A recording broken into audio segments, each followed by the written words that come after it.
We're gonna officially get started in about 10 minutes. We're gonna give a couple people a couple more minutes to show up.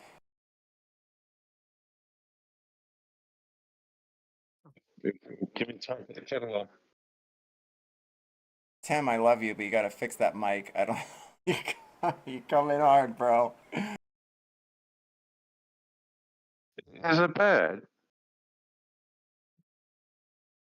We can't understand what you're saying. I understood that part. Yeah, that one. Okay, then. What to do, bro? It's a very new headset, you know. Okay, that's better. Maybe Yeah, thank you. Yeah, maybe I'm just putting it too close to my mouth or something. You know what I mean? I do.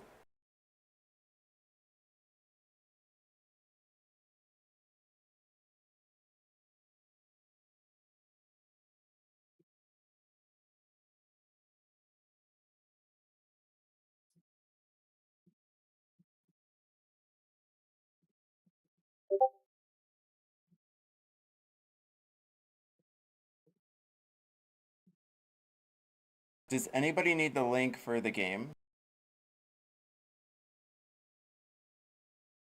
I gotta start the No, I map. think I'm in it. I think I'm not. I think you might need to send it to me again.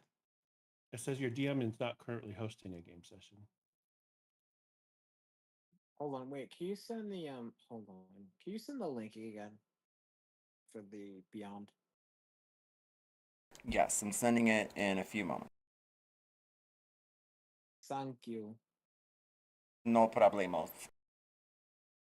Oh no, I can't add Sakura. Can you unadd a character to um So you want me to move Sakura or who? no, yeah, Sakura. I'm trying to like unadd her from this campaign that I'm in.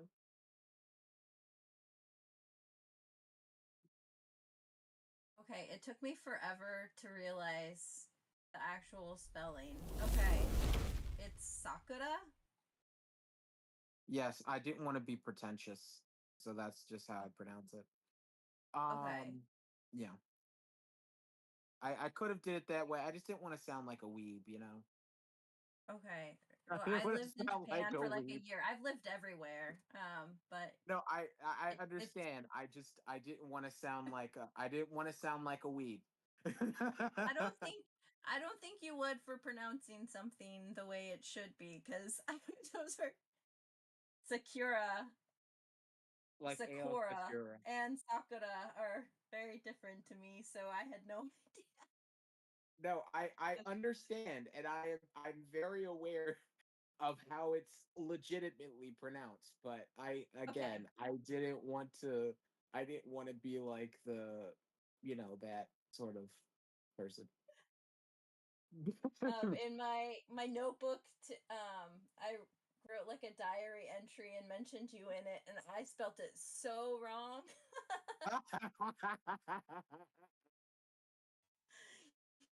Amazing. Embrace the weeaboo.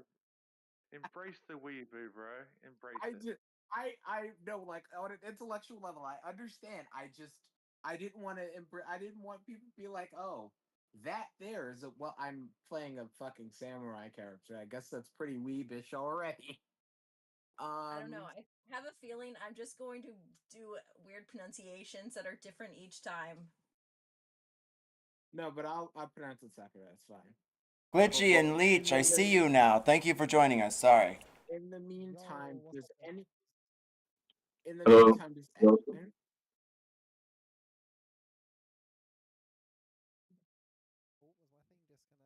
Cora, what were you saying? yeah. No, I was saying in the meantime, does anybody know how to unadd a character from a campaign? Because I legitimately am trying to What's the uh character's name, babes? huh? What's the character's name? Cora Bloodworth. No, I'm kidding. It's Maeda Sakura. LOL JK, LOL JK. Okay. Oh, okay. Yeah, she's I feel like Cora is like trying to write herself out of the game. That's like how hardcore Cora is. She's like, I know I'm playing a game. I just gotta figure out how to end it. Anyways, I don't see your character on my character roster. Of course you don't. Because I can't add her because she's in a different campaign that I'm trying to leave. Oh, If you go go to to your characters, you can copy character and then maybe be able to add it. If you go to my characters, it shows all of them, and then it lists the campaign it. on the character. There's a leave campaign it. button. I did it. I don't know how to do the leave campaign thing, but I made a copy of Maeda Sakura. Okay. Okay, I just did a share. Oh, did you figure it out? I just made a copy of a character. So Fabulous. copy of Maeda Sakura. Join with this character. What? Round. Hold on. No. Wait. I made a copy, right? And it says the copy is now in a game. What the hell's going on?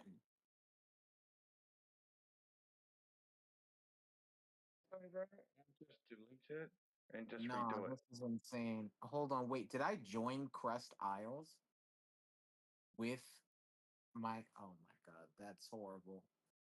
Okay. Can you please just send the link again? I'm losing it. Both the links are in the chat. If you go Dream Warriors or Dreamwalkers. I can't say Dream Warriors, I think. Because of copyright reasons. But yeah, if you go up just above where Rainbow Sources are, there's the campaign join button, and then there's also the campaign for the map. Okay, I'm forwarding that's them character ish. creation. Yeah, Dreamwalker's live chat channel. I don't remember. And I just forwarded you the link.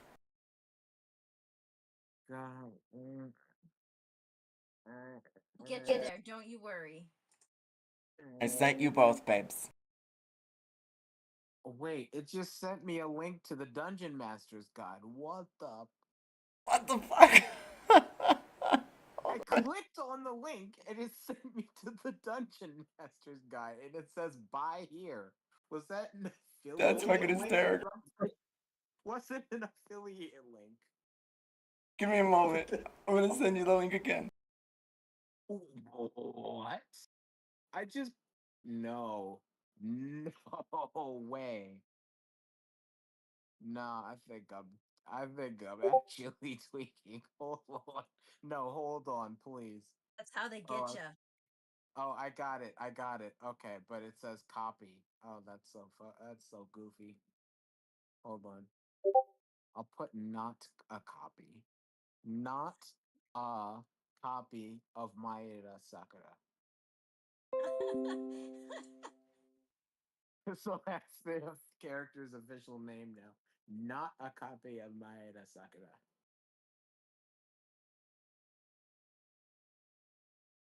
Okay, I'm finally in. Wow, what a guy. Yes, so thank you for helping me through that. That was a very difficult time. We're here This for is you. why we didn't check on you for a full month.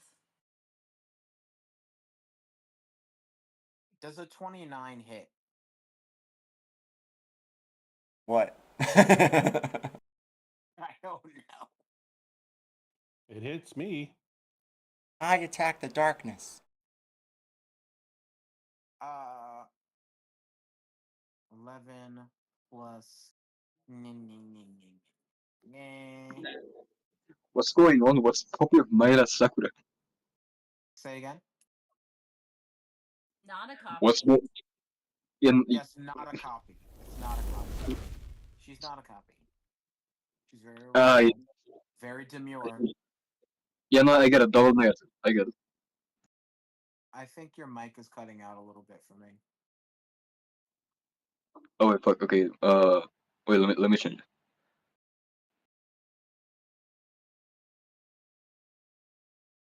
Bloop bloop bloop bloop bloopity bloopity bloopity bloop bloopity bloopity bloopity bloop bloopity bloopity Is that bloop. is this better?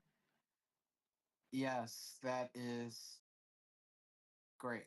Great. Yes. Yes, wonderful. Delicious.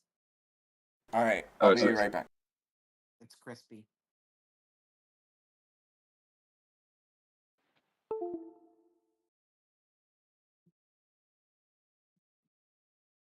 Right. Okay. How do I fucking make Discord full screen on my computer? Jesus Christ. If you ask it nicely, that I've begged it and it doesn't listen. Let's sacrifice. Blood sacrifice, that's actually a shout. Wait, I'll do that. Who wants to be a willing participant, huh? Not it. I'm touching my nose. To my, like, totally not real Not blood it. sacrifice. Not it.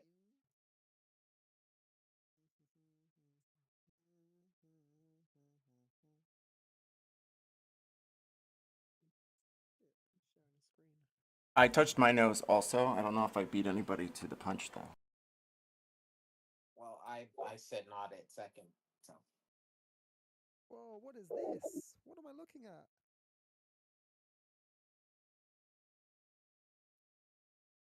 Okay, so I'm at a tentacle difficulty right now.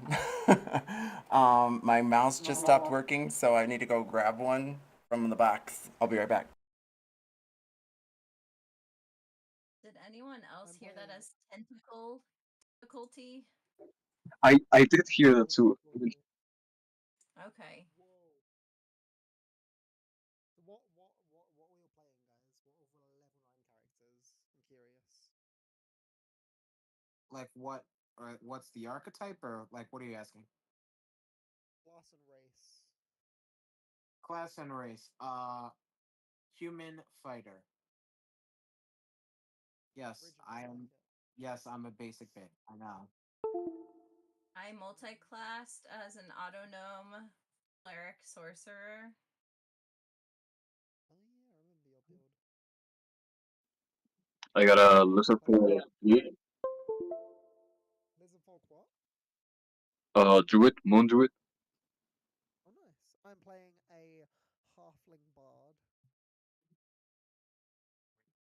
Oh, nice.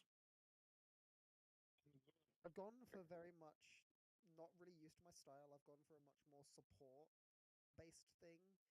Being the only one of my spells that do damage is Vicious Mockery and not Vicious Mockery and Dissonant Whispers. So don't expect much damage out of me, but I got a lot of spells that I can fuck with people with. Well, control is good. Sakura can be either a frontliner or a backliner depending on the situation. To be fair, bro, I found this more like for the social situations. You know what I mean? Like, I mean, you, go ahead. Yeah, to like, be fair, some of my spells do the same thing, like Pass Without a Trace, Modify Memory, Counterspell Confusion, Tasha's Hideous Laughter, Polymorph, because why the fuck not? Yeah, I got some fun ones. Zip It, which is a spell that I've never used before, which is apparently a brand new spell in this edition, which sounds pretty fun. Pass Without a Trace It's and kind of Polymorph like, is pretty useful. Pass Without a Trace yeah, and Polymorph Polymorph. is useful, bro. Because like Polymorph is you going can to go, be oh yeah, good. you can just turn around and say, oh yeah, you know, you think I'm a weak little bard. Boom! I'm a massive dragon now. I'm a giant ape, motherfuckers. I'm gonna go ape. Yeah. Ape on. Yeah, I'm gonna go ape on this shit. And then they fucking. And I grabbed the resilient constitution feat as well. So even while I'm in my ape form, it's like, yeah. And what? I got advantage on my constitution saving throws. What are you gonna do now, huh? I thought with Polymorph, bro, I you need can to. just turn to anything in your imagination, you know? Polymorph. There is like limits to it. I'll read it 1 second. I'm reading something else. That being said, we shall begin our Dungeons and Dragons session this evening. You are currently in Greyhawk, and it is the Grow Fest. It is a dazzling display of spring and summer clashing together, with new herbs and flowers growing everywhere. Outside the curiosity shop are multiple stands, a brewer selling honeyed raspberry wine, as well as a butcher bringing in venison and boar from the fields. And over to the side there is a collection of herbs procured by a Madame Apurete. And also there is all of you who are currently arriving. It's about noon, and the carriage you all took from Silver Dragon Inn when you ran into your old friend. Well, I'll let you all tell us and fill us in. Please, start with introductions, Dr. Tim.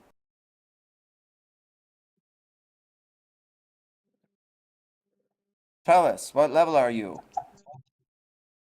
I'm a level 9 life cleric, bro. I'm a wood elf, and I'm basically an elven teenager, a medical professional. And just the night before, you had helped someone in the city, is that correct? Yep. The editor's mother. She was pretty sick, but it was just indigestion, really. Was there more of a reason that you went there last night? It was quite rainy and the thunder and lightning. Was it just because they paid you double the amount, or had you something else up your sleeves, Dr. Tim? Well, my medical expertise and my, let's just say, friends needed some help with some, how do you put it? Uh, help with the incentivization to tell the truth. Roll deceit. Deception. Cricket, cricket, you're next. 8. With that, we do a small flashback to the night before, just as you all arrive back at the curiosity shop, meeting the others of the, well, established order or party. That being said, Dr. Tim left last night, and he ventured out into the howling rains and thunder and lightning. He went up the dark steps and nearly slipped. Roll an athletics check.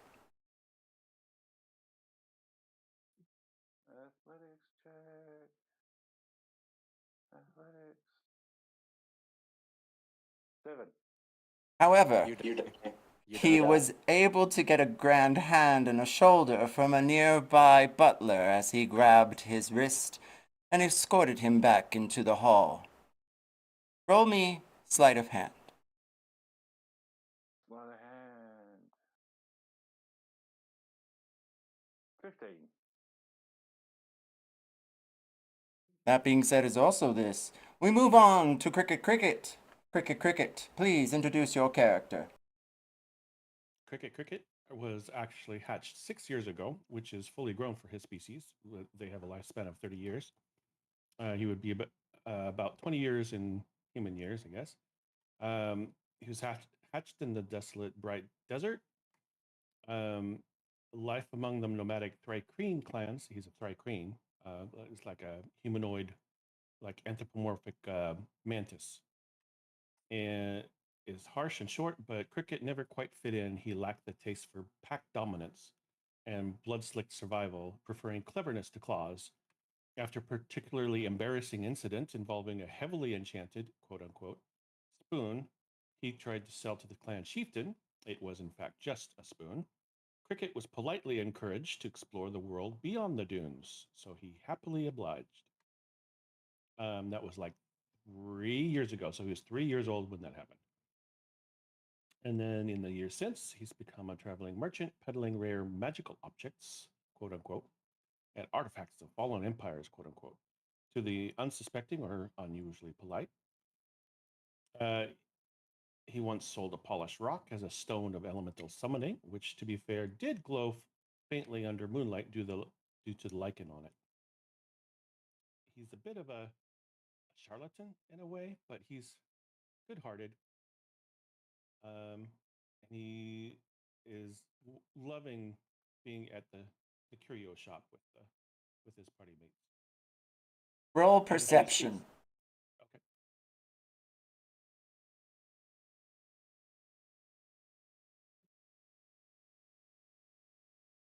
Ooh, low for him. 14. You were sitting by your window in your small room there in the second floor of the curiosity shop, the second door on the left. And you saw the Dr. Tim vanish down an alleyway. You were looking into an arcane journal, trying to find more information for our dear friend Chu, who will introduce their character next. Something about a sphere with wires appearing on all sides. Roll Arcana. Okay. 19.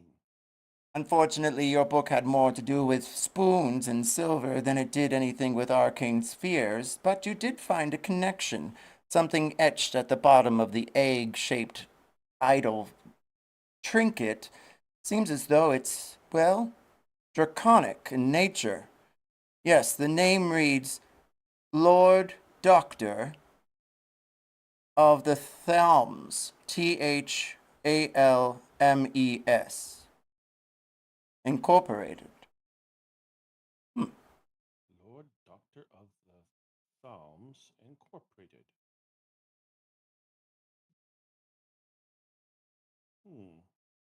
Chu, introduce your character.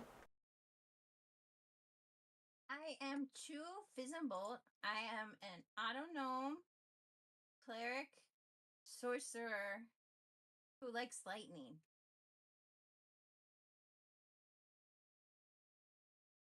That's Chu. Roll me persuasion.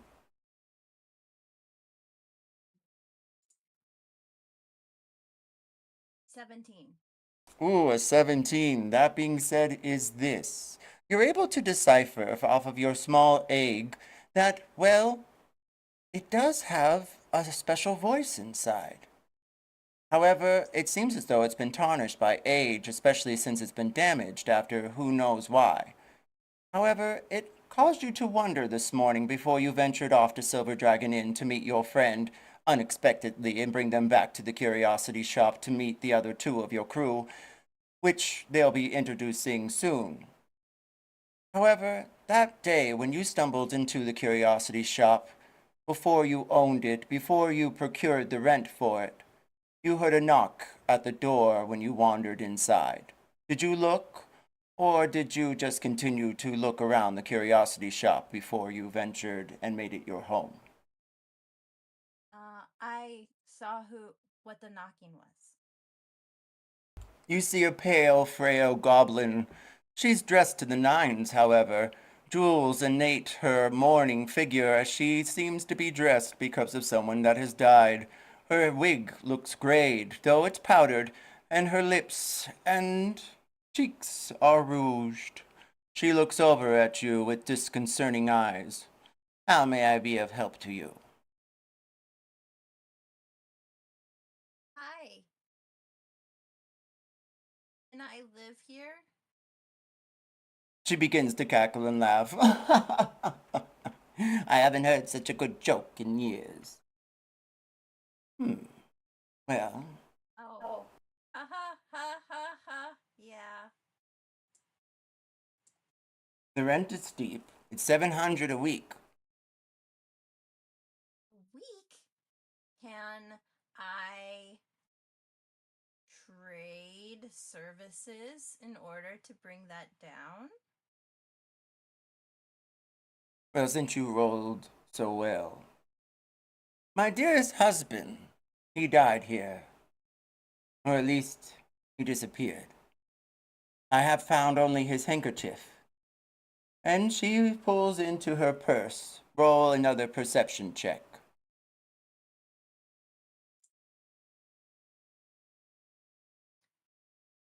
14.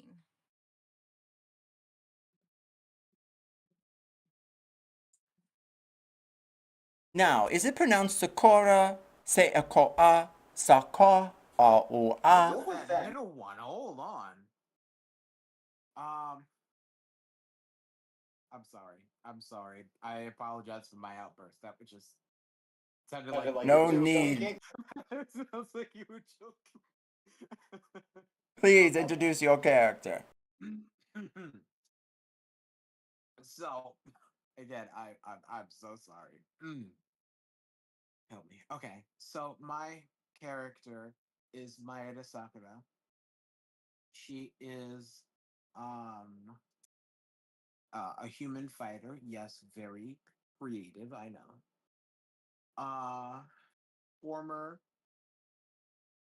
Former soldier, now sort of bounty hunter slash tradesperson? Question mark. And we'll just see how our story unfolds.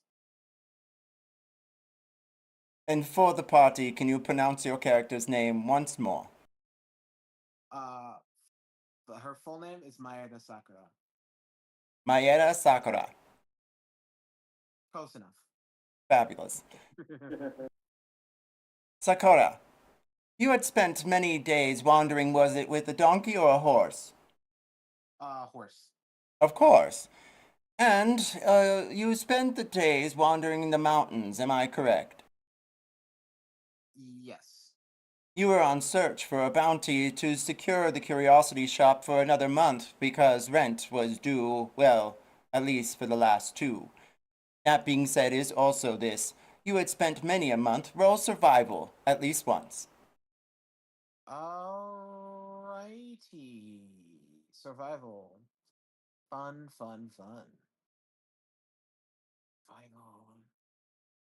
Survival is wisdom, right? You are correct. Radio. And that is a 17. With the 17, you found your ways through the hollowed, well, dwarven caves and found another side of the mountain. It led you to a swamp, which you had to cross with your horse. And you did see, well, looks like there is a fallen tree at least 500 feet away. And there's shallow ends on the opposite side, about another 300 feet to your west. Which did you decide? Or cross is best? I'm sorry, can you repeat what it is? You see a swamp, and you have a decision to either go across it, try the tree that's fallen down, or the shallow ends. Probably the shallow end.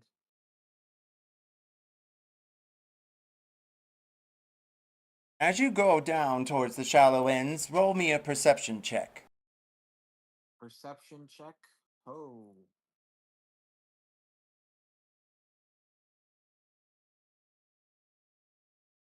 $14. You see something crawl in the shades of the trees on the other side of the shoreline. It seems to have been stalking you for some time. It's a gnarly beast with yellow eyes. It spooked you for a moment, and your horse pulled your attentions to the bay.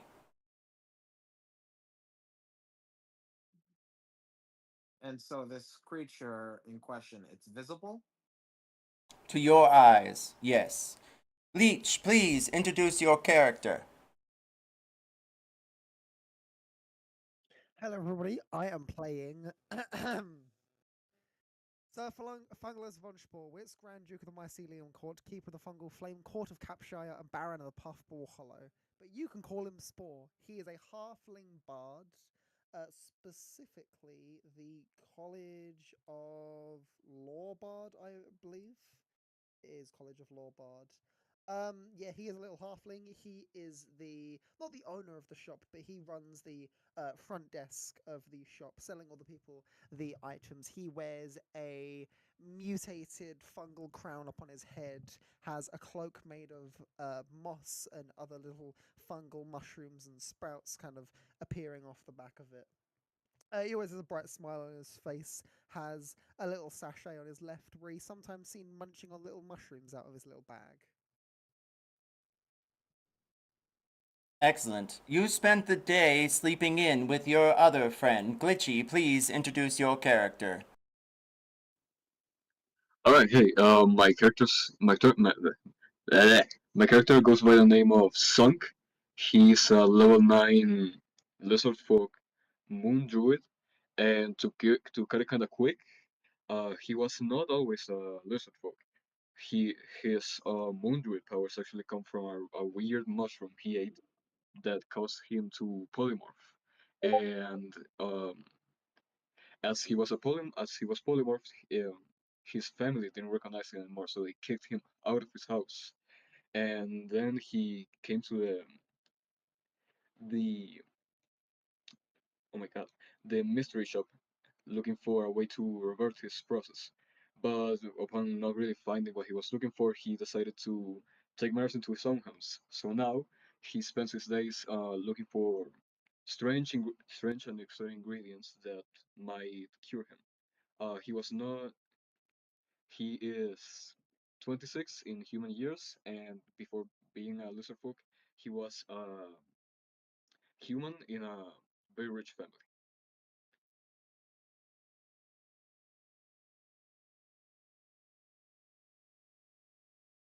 The seven you, well, I'm sorry, the six of you all arrive back at the Curiosity Shop after your adventures at the Arcane Shop, where you had received a book and some sort of, well, omen. The square is awfully busy, and you see various patrons wandering around. You have a decision to make to get ready for the gala, which starts at 7 p.m. in about 7 hours from now, or alert the authorities of your particular issues you may be having and wanting to report the book, if I'm not mistaken, or something else. You guys are all at the Curiosity Shop at this point. Let's suggest, brother. Why can't we do both? Like, we get our fancy gear, we go to the temple and get changed there, inform the authorities, and go from there. Get changed at the temple.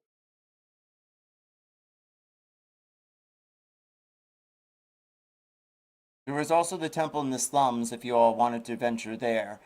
As you all discuss things there in the shop, you hear the chiming of the front door open and you see a very regal, ivory, dragonborn woman.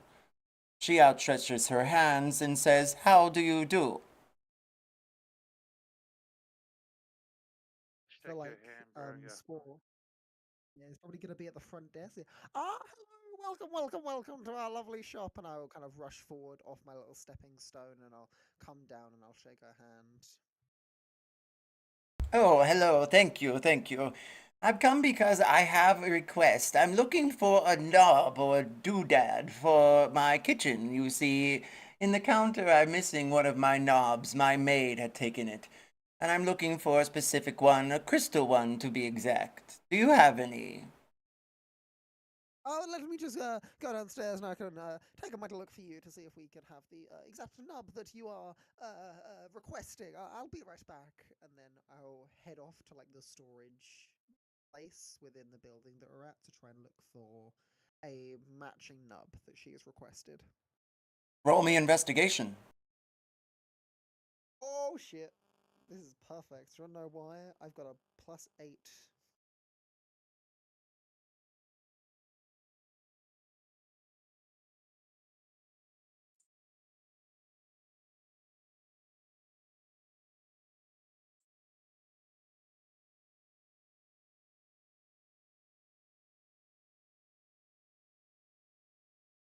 And what did you roll, darling? 21. Oh, fabulous. That being said, is this. With your 21 investigation, you scurry down the stairs, and you hear the growl from the black box in the corner. It's always there. You see an assortment of shelves as well as rows of other arcane, well, artifacts on different pedestals, and then you rally over to the drawers. You go to the third one where you keep all the knobs, and you try to find a crystal one. You find an assortment of at least roll 1d4. Okay.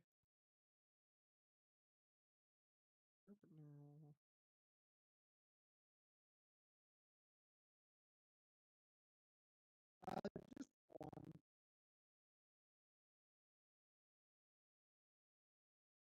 Oh, I'm sorry, I missed that. It might have been on my side. What'd you say? To 1. A 1, high or low? Hi.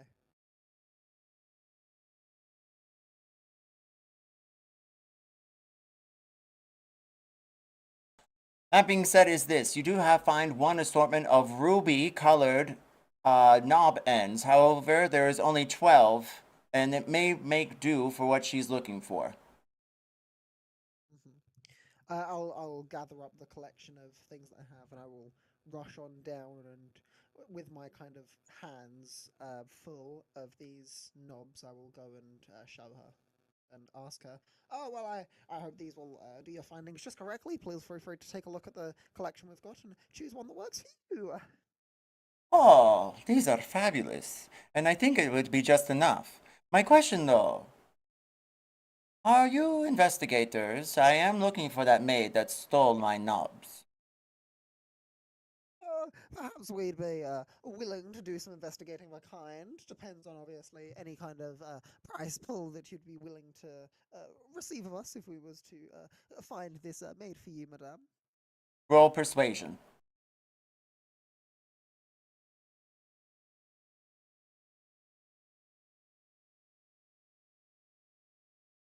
18, 5 plus 13.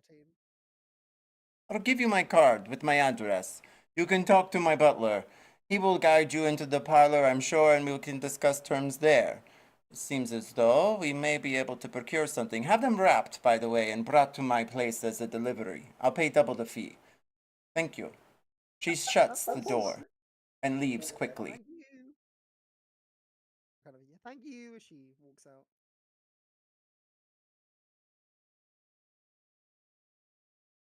I'll head back over towards the underneath the counter where I imagine there'd be like collection boxes, and I'd start like wrapping each knob individually and like placing them down into the box that I've got out for her. After wrapping them all up, I will place the lid on top of the box, wrap it up nicely, and give it a little smooch on top to make sure it stays nice and safe. Fabulous. That being said, what do you all do next? I'd probably mention to the group the quest that we have received from the nice lady after say that I'm going to head off to a delivery later on after I finish getting ready for the ball. If anyone would like to join me on my quest as per chance and my delivery, they could feel free to accompany me. I'm gonna ask Spore if he knows where the house is. Yeah, she gave me this card just here that shows the address, and then he'll pull the card out of his little pouch that he's got attached to his side, and he'll kind of slide it along the table. He goes right here, and he points at it. Oh, okay. I mean, if you want, I can help you out. I'd be happy to have anyone come along with me.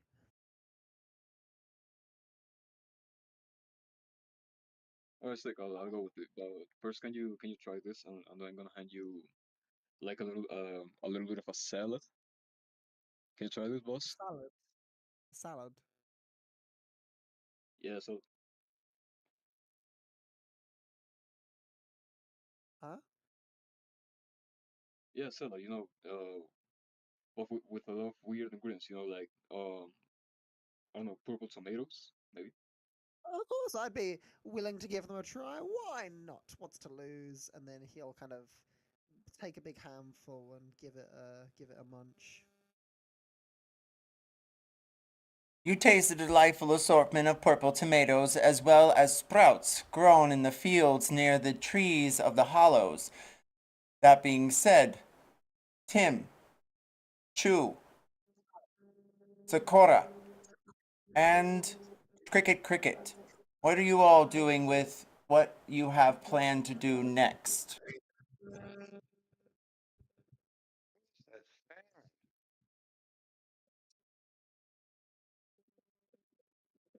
fair. Leech, I believe that's on you and your end.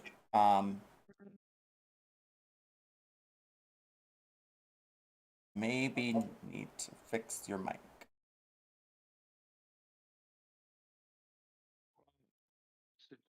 All right, so Leech put himself on mute.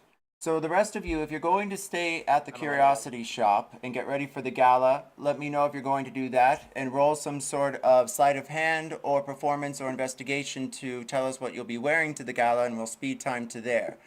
If Dearest, Spore, and Sunk are going to venture and deliver the goods before the gala, let me know. I mean, I'll go with Spore. He's going. Well, for us, bro, I was going to suggest, right, that we just pick up our fancy clothes, go to the temple, get changed there, while we talk to the authorities and arrange for our consultants. You know, like the spiritual investigator and the exorcist. Do we still have those guys with us? The ones we were going to turn in or something?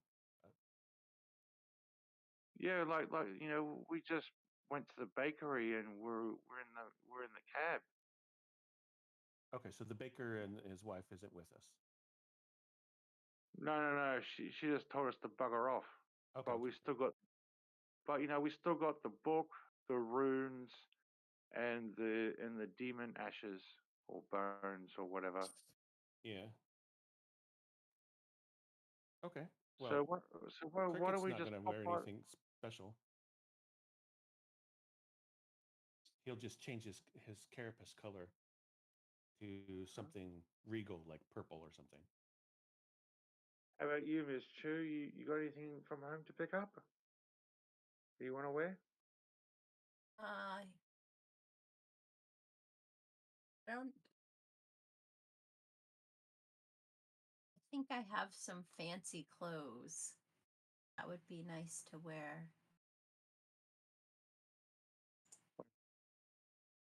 So how about we just pop by the shop, pick up the clothes, and then dart out and change at the temple? Sounds good to me. Wait. Look, watch my carapace.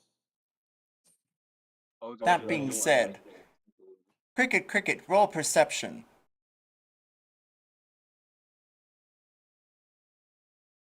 The front door jingles open and you see 4 precarious figures walk in. They all begin to idle your different wares and tap the glass of your displays. However, they all seem very precarious as they're all wearing matching capes of some kind. Cricket, what did you get for your perception check? 11. I got 2 nat ones because I have advantage on perception. High or low? It came low.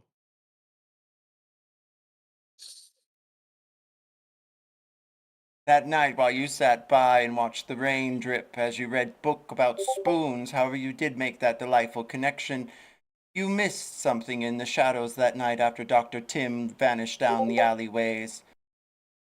And then, everyone, roll initiative, as you are all struck by magic missiles firing in either sides of you, the 4 caped figures ranged in attack. What the fuck? Oh, buddy. I will Oh, jump in the combat. I'm wow. gonna roll initiative quickly, and then I'm gonna go grab myself a drink, and then we can run into that combat. Yeah, but at this time, bro, aren't you guys like That's doing a your six. delivery? Yeah, but you guys are doing your on our delivery. Yeah. Are we on the delivery yet or not? Hey, I think you're glitching out, buddy. Yeah, your I mic's said I'm not sure if we're on the delivery or not yet. Okay, Oh so no, I can think. you get... I was gonna say I don't think we ended up going. Correct. Yeah, not yet. He walked away and grabbed a drink. He missed that just before you left. As you were collecting the display and the delivery box, you were attacked. There are 6 of you, am I not correct? Yes. I will divide damage evenly. The sorcerers casted their magic missiles in such a display that they even jilted the glass and broke one of your relics as they crash onto the floor. You are all taking only 11 points of arcane damage. I believe it's supposed to be force. I can double check. Magic missile is force. And then You say 11 points. Okay. 11 points. That's a from big their deal. hand, another barrage of magic missiles aimed at all of you for another 12 points of damage. Oh god.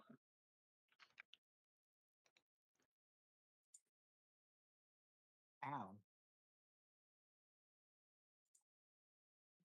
Cricket's going to yell in everybody's minds. Take cover. We're under attack. Rude.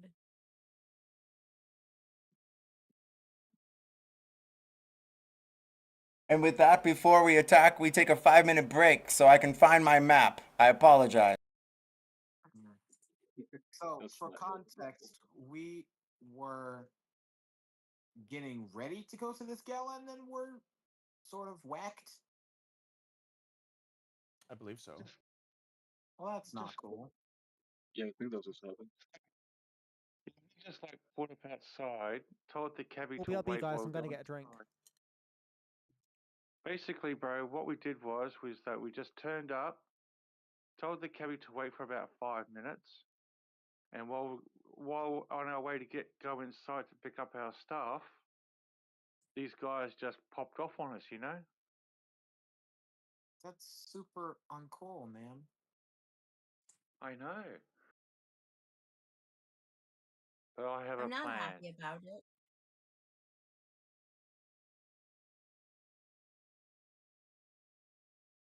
Bunch of bastards, eh? I'm not looking too good. Each I'll time, save you. each time Cricket gets hit by one of those magic missiles, he yells out with his mandibles.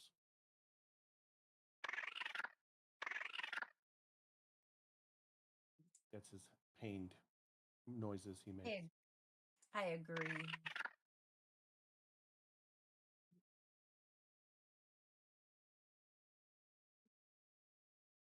Couldn't have said it better myself. Ditto. Verb, did you see what I added you for? Yes. And you will make your intro during initiative. Okay, but can you do that real quick so I can actually see my character on the battle map and actually have access to the campaign? Good question. You should be able to just add them. No, because I use stuff from your campaign. Essentially, if I leave the campaign, then all the stuff I used to create that character that was stuff that you had that I didn't immediately gets unadded, so like 99% of the character. And if you do it, all I lose is the Illrigger stuff, which I can easily re-add.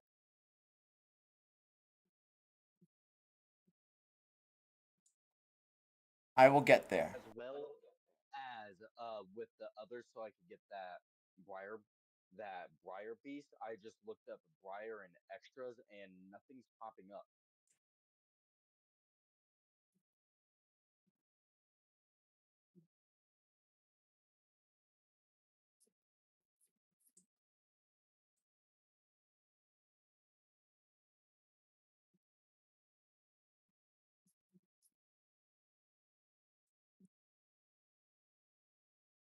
You are on the list.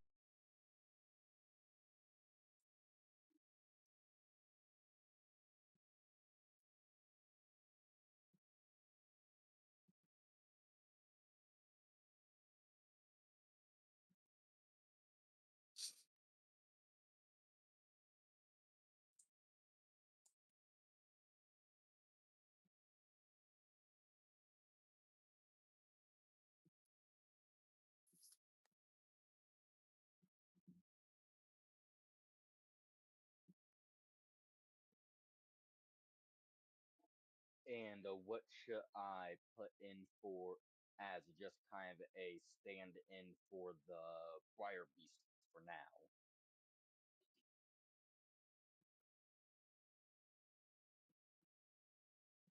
I'll have to get you a minion. What was that, Sakura? Sakura? No, I didn't say Sakura. anything. Hello?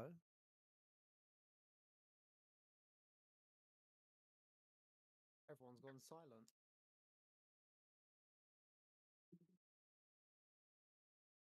No, I didn't say anything. I'm sorry, I thought it was you. It's okay.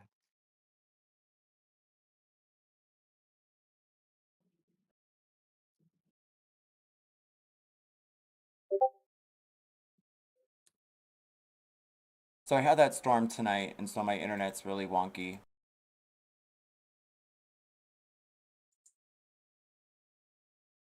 The map I had planned is not loading, so we move on.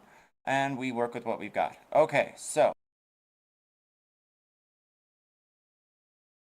there should be 4 caped figures. A, B, C, D, 1, 2, 3. They're at opposite ends of the shop, and we are missing figures. They have Dr. Tim, Chu, Sakura, and Cricket. So I need Spore, Sunk. Fabulous. All right. Sunk, I'm putting you on the stairwell. Does everyone see each other? Close combat quarters. Don't roll a 1. Tim, I got you down for an 18. True, I've got you for a 14. Cricket, you're a 14. Spore, you're a 13. Sunk, you're an 11. Is that all correct? That's correct. I got like a Probably. I got like a 17. 17 will be noted and corrected. For the initiative, Yes. mine was a 20. Mine Ooh, was even a 26.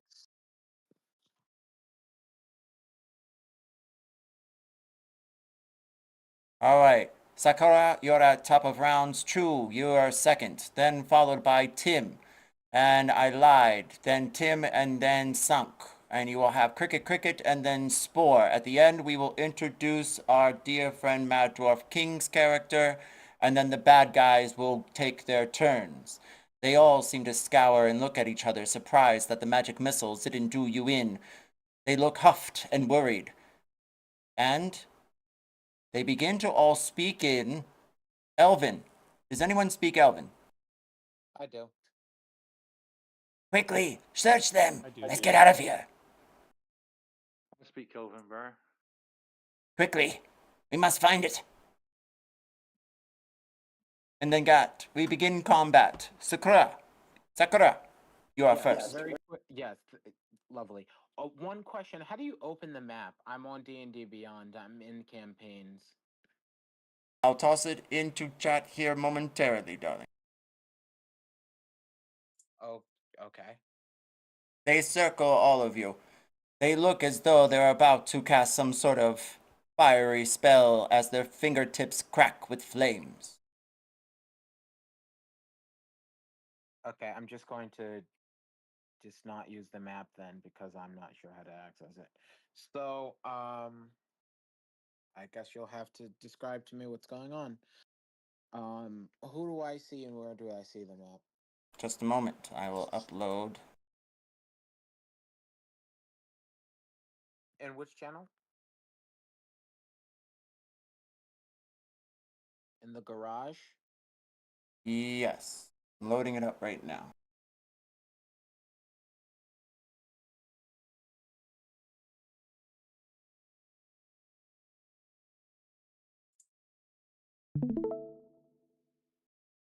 There you are. Oh.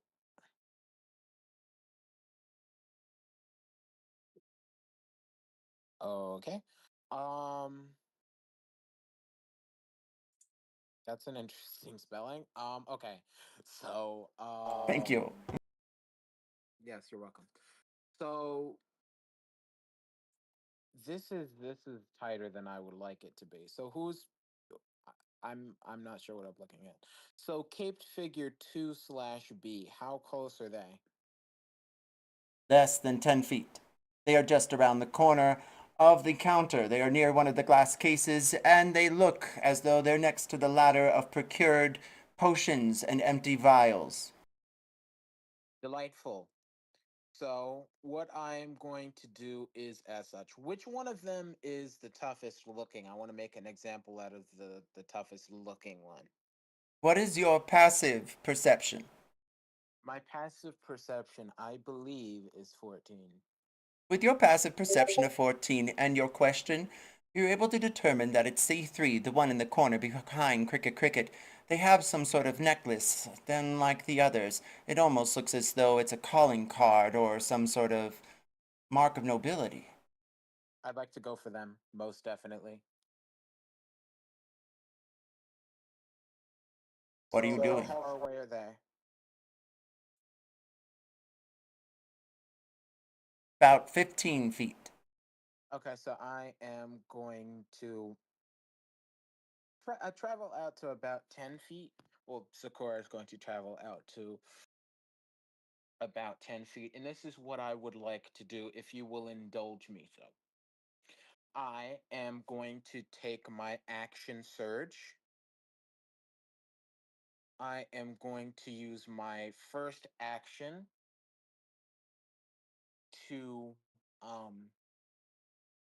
I would like to use my first action to coat a cartridge of pistol ammunition with purple worm poison. And then I would like to attempt to shoot this distinguished individual. You hear the clicking of ammunition tapping on the sides of a musket. Sakura, pistol aims and fires at the caped figure in the corner behind Cricket. Okay, I'll roll for that right now. I am. You already rolled I a don't know 33. whether I should or shouldn't. I think I will. I'm going to voluntarily take a -5 to hit, or well, subtracting 5 from mine to hit to get potentially +10 damage. I'm going to use one of my luck points in order to make that to give myself advantage on this roll. So I'm going to do that now. If this pop-up menu can get out of my face, please and thank you. So it's a +10. So that's a 12 and a Christ. So that's does a 25 hit? A 25 hits the side of it, and as your pistol fires and aims, it cracks the side of the cape, and like some shield shatters with arcane magic. Roll damage. Okay. Please hold the line. Well, it's actually 27, so that's even better, but please hold the line for damage. So that's 15 piercing damage. Oh, I'm sorry, that's 17 piercing damage, plus I have to roll for the poison. Remember, I did post a soundtrack which you can turn on for the background music. Yes, indeed. I will keep that in mind. Inventory. Okay, 10d6. Okay, that's fine. Please hold the line. So what did I say? That was 17 piercing damage plus 17 piercing damage plus 33 poison damage. Stay out of my business, you tea-kettling whore, he says to you, as Chew is up, unless you have any bonus actions.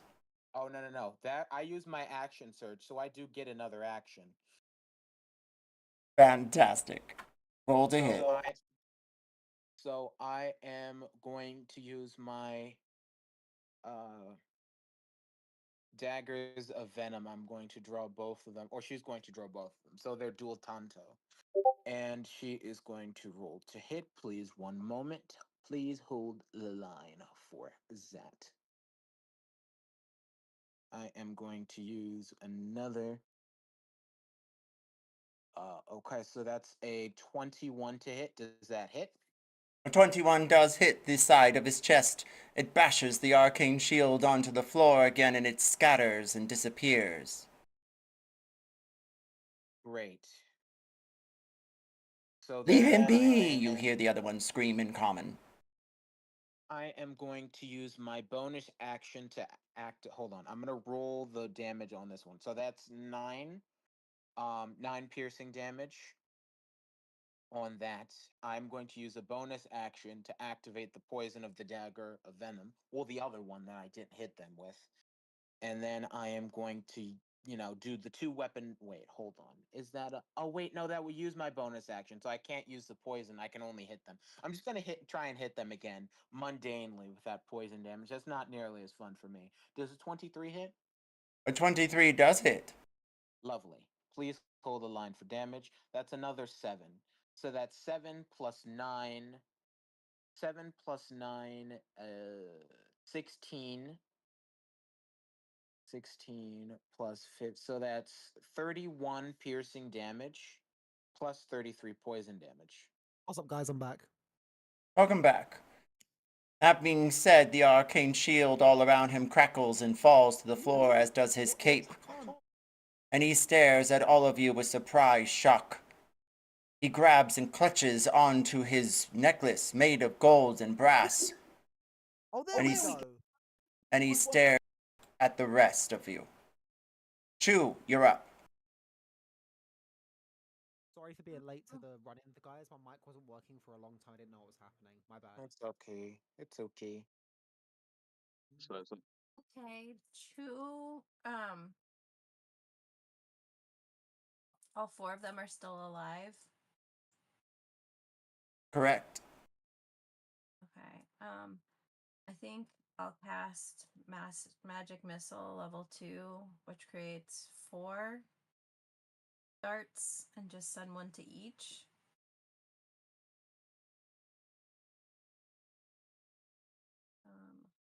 Yeah.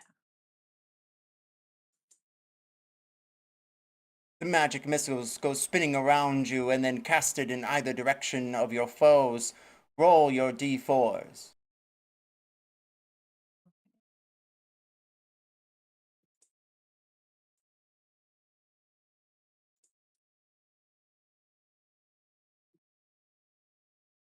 First one is 4, then 3, and 2. Oh, I see a pattern. And then 3. And did you strike them all at the same figure, or did you go for opposite directions? I sent 1 to each of the figures. It has been noted. You notice the arcane shields hit the other 3 that are still wearing capes. The one in the back with the gold and brass necklace. He wears some sort of courtier's outfit made of red, and he has puffy shoulders. And he is, well, half-born and half-elf. Chew, anything else for your round? I think that's it. Tim, you're up.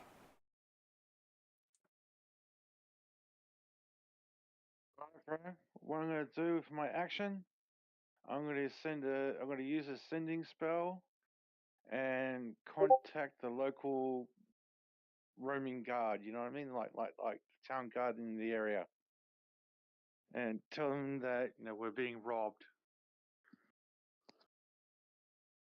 You run out the front door. Roll persuasion.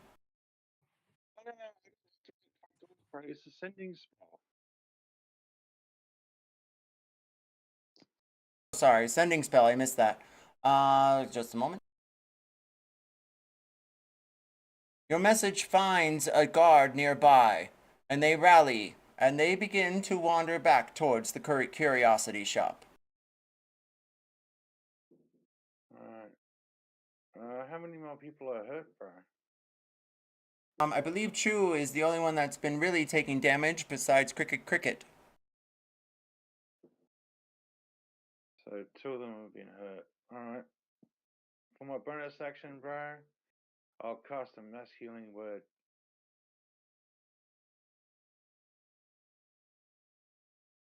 So each of them, bro, they get 22 healing.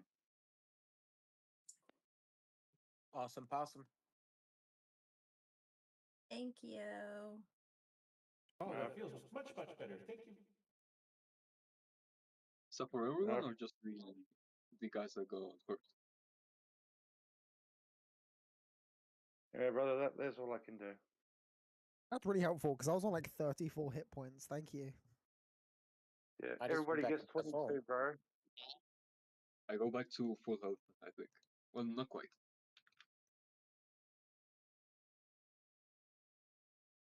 Sunk, you're up. Alright. I'm gonna use my bonus action to cast Hunter's Mark on this caped figure 4D. So I'll cast yeah, I'm gonna use my bonus action to cast Hunter's Mark. First load.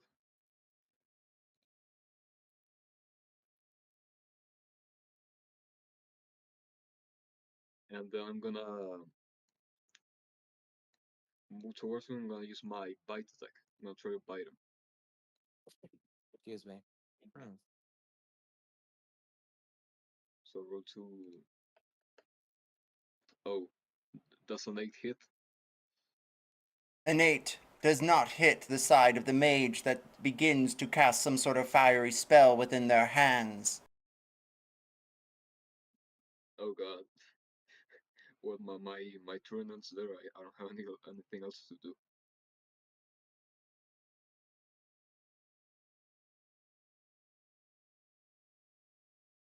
That being said, Cricket, you're up. Cricket is going to move toward the mage that looks like it's about to cast something, and whip out a spectral, like blue glass blade, and stab at it, flashing near its midsection.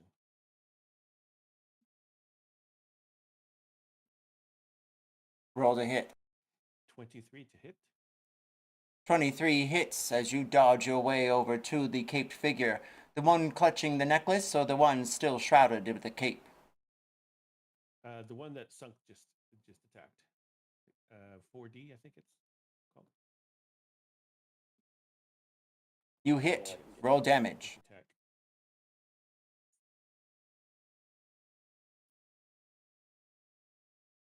Uh, 10 psychic and sneak attack.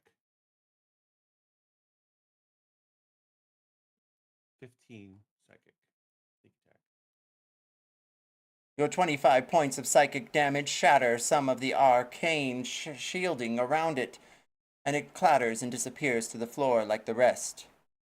Spore's up next, unless you have any bonus actions. Yeah. Bonus action, I get advantage because of the Vex mastery. Oh, it's only 15. Hopefully it hits.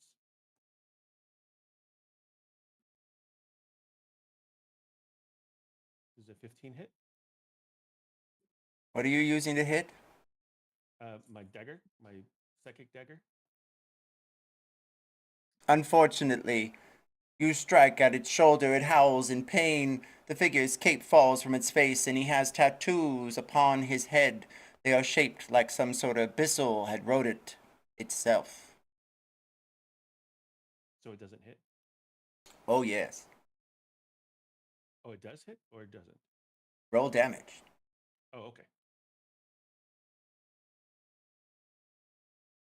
8 psychic. What is your passive perception? 20. You can tell, cricket, that each of your Again. arcane attacks seem to have struck the Oh, beast. shit. And you are confident that only arcane attacks of some kind can deal damage. Spore, you're up. Awesome. I am going to cast Polymorph on the Allosaurus.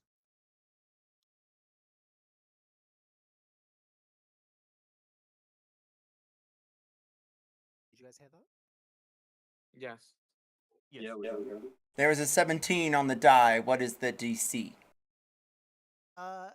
I am going to use my reaction because that is exactly the DC to use one of my cutting words.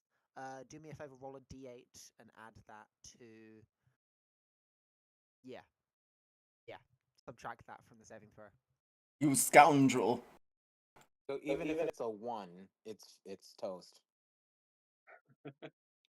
That's insane. Wow. Hell yeah. Hell It yeah. fails. It fails. Wonderful. It becomes a rat. Ratosaurus. Yeah, it's a rat now.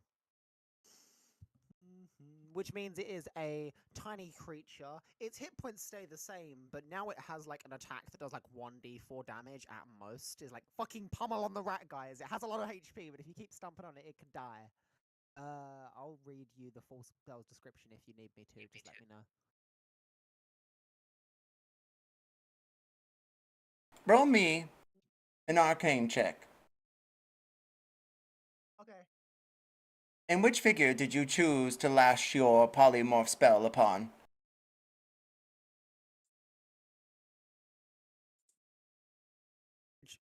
Rat. C1, 4. 2, 3, 4. Which one? Oh, it's like a rat is like a CR quarter.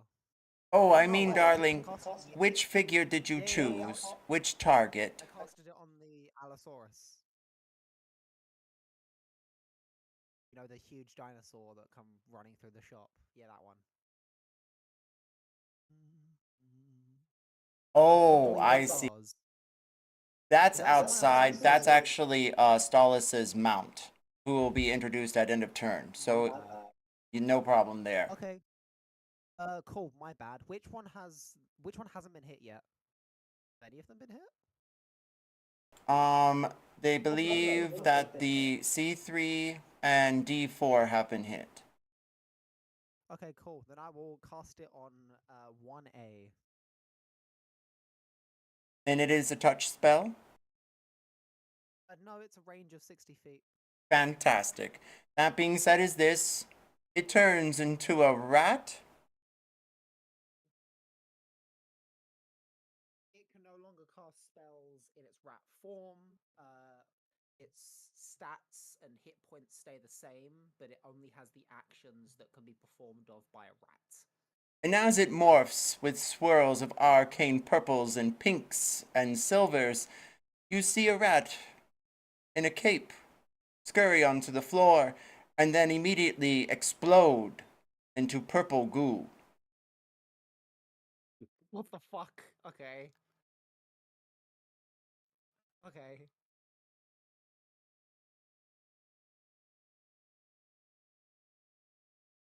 I just killed it? That being said, is this? D8 acid damage. What was that, Oh. Cora? The Cora? 12 D8 acid damage. About right. Then suddenly, the door opens and you see a familiar face, your seventh party member, Stolas R. Gretoya. Radia. Gretoya? Wrong character. That's for another thing. That's the only way I could even access the map to start seeing things. I had to add. It's a whole thing. I'm just waiting for you to put the character that I unclaimed in quest files into Dreamwalkers so I can actually see it. It's a whole thing. Well, then it's gonna have to wait till break. We go back to top of rounds, and you're up, Sakura. But before that, the arcane figures launch an attack.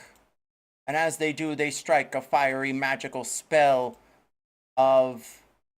Anyone speak Abyssal?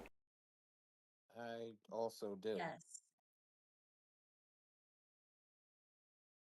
Let's check and find out.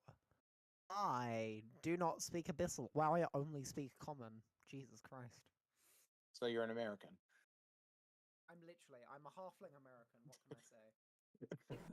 Those of you who speak Abyssal, if you also have Arcana skilled, say I. I. You know that the spell is called Scorching Ray. And as it strikes across the air, it aims its way at Tim. What is your AC?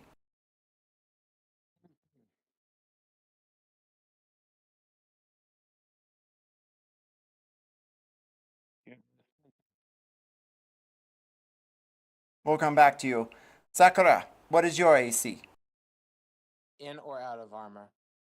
I'm guessing in. Yeah, 18. The scorching ray goes pummeling past you and over onto the side of the counter. It lights some of your papers and receipts on fire. Cricket, Cricket, what is your AC? 19. A 19. Thankfully, the scorching ray also goes over your head and pummels onto the glass near Sakura. Or Sakura. Sorry, I'll get there. You will. But unfortunately, the caped figure in the corner, the one that is no longer caped, clutching his necklace, casts Fireball. Spore, Sunk, Chew, Tim, you must all roll dexterity saves. God. Good golly, Miss Molly. That's 19. 13.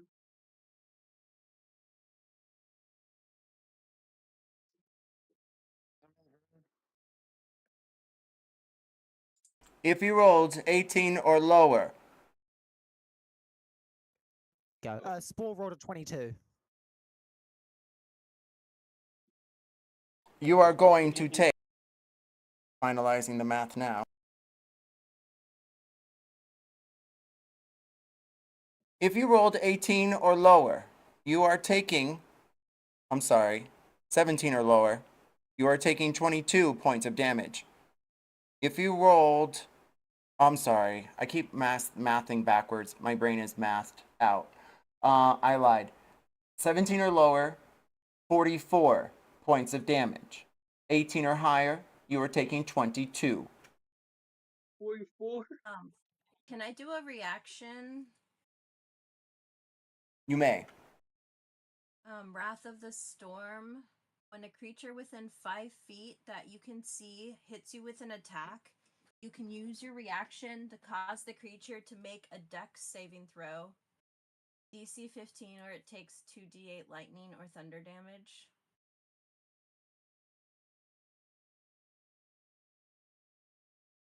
They have to be within 5 feet, though. Oh, this one is not. They're at least 20.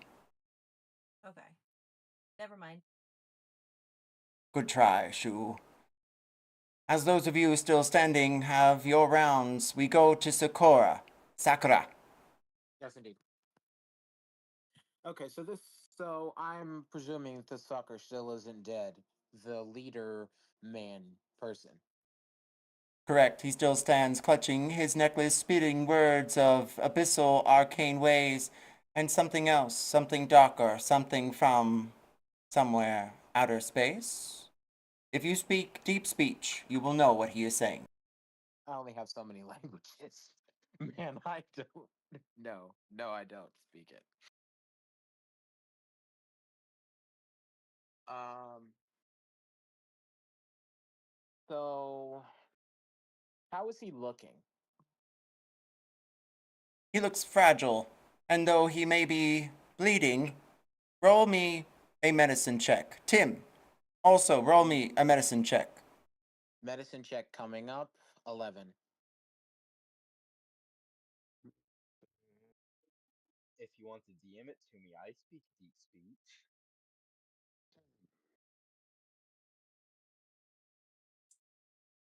That being said, Sakura, you can tell that he has some sort of, well, bruising on his head, though it looks more purple than it should. Duly noted. So he just has a welt on his head. That's all that's going on. Yes. Great. So, What do you do next? I have something creative I'd like to do because bonking doesn't seem to be helping. Could I? So we're inside the shop, correct?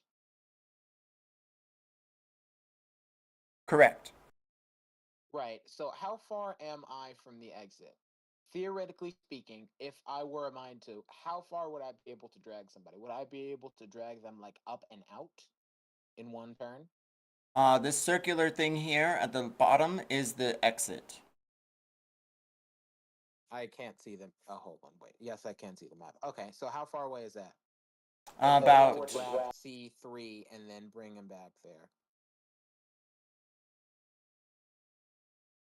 the whole thing is going to take you about 2 rounds, and you're going to have to succeed in an attack to grapple, and then probably in athletics to pull.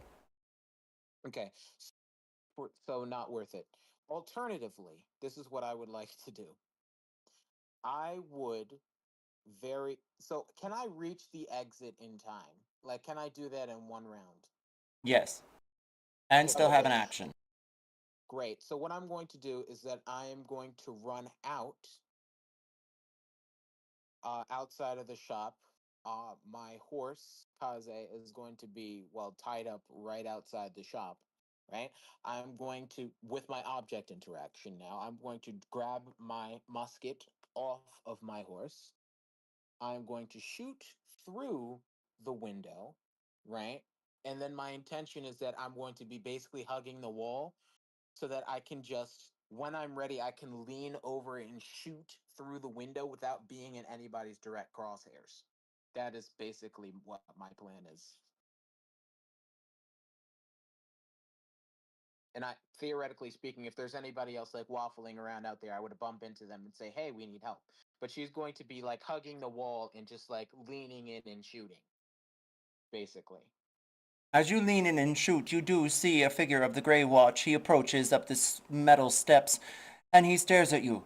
Oh, Sakura, we had thought you had left and not ever returned. I know. Listen. We are being robbed, okay? I will explain all of this later, I promise, and I am so sorry for it. But we are being robbed right now, and we need everybody that you can get over here. And in the spirit of that, she's gonna light her matchlock up, and she's gonna put a round downrange at that leader dude. So I'm gonna do that right now. I'm gonna do wait, hold on. No. I have to add it anyway, so it's not going to look the same. Oh wait, yeah, As you turn to aim and fire, you see the guards turn the opposite direction and blow his whistle. Everyone, quickly, grab arms! The shop, it's under attack! So I'm going to do an attack. I know it says longsword, but it has the right math. Okay, one away from what is it? Okay, so that's a 20 to hit. Does a 20 hit? A 20 does hit. Thank you. Please hold the line for damage. In total, that is going to be 24 piercing damage. I'm going to go in for another attack. Does a what is that? Does an 18 hit? No, I'm sorry. Does a 23 hit? A 23 does hit. Wonderful. Please hold the line for damage. So that is an additional 26. So that in total is 40 points of piercing damage. Oh, no, I snubbed myself. That's 42 if we're counting the +2 and +2. So that's 42. I can't count again. So that's 44 points of magical piercing damage. Represented by 2 rounds in the back of that leader figure dude. So she's basically leaning in, shooting through the window, bang bang, and then she's going to be leaning against the wall, and she's just like rallying the troops, basically. Like, And how much damage in total? 44 points of piercing. Holy jeez. As the piercing Yeah. damage goes crashing against the side of him, did you use the same bullets as before? Yeah, same bullets. Same bullets. I'm actually running low on bullets. I only have, 6 now. Thankfully, your procurer of your arms dabbles in silver, and he makes sure that all of your weapons are glistening with it. meaning that any of your attacks will be considered magical. That being said, Chu, you're up. Bullets go whizzing in the air. They go striking the figure in the back, clutching his brass and gold necklace. What do you do next?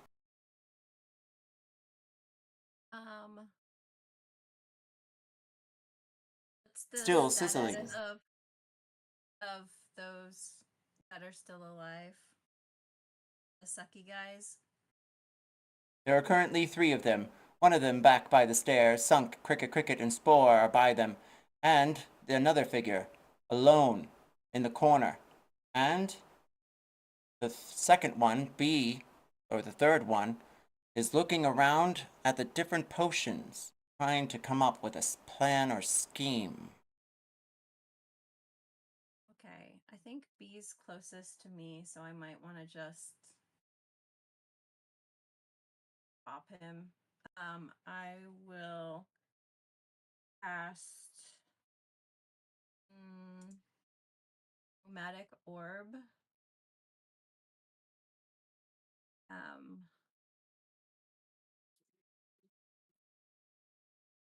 So I make a ranged spell attack. And that's rolling a d20 with my spell modifier and my proficiency bonus, right? Correct. Perfect. Okay. I'm learning. Okay, so that is 8 plus 6 is 14. I might want to use yeah, I can add a d4 to one attack, ability check, or saving throw. But not attack. If are resolved. Huh? Am I doing a saving throw?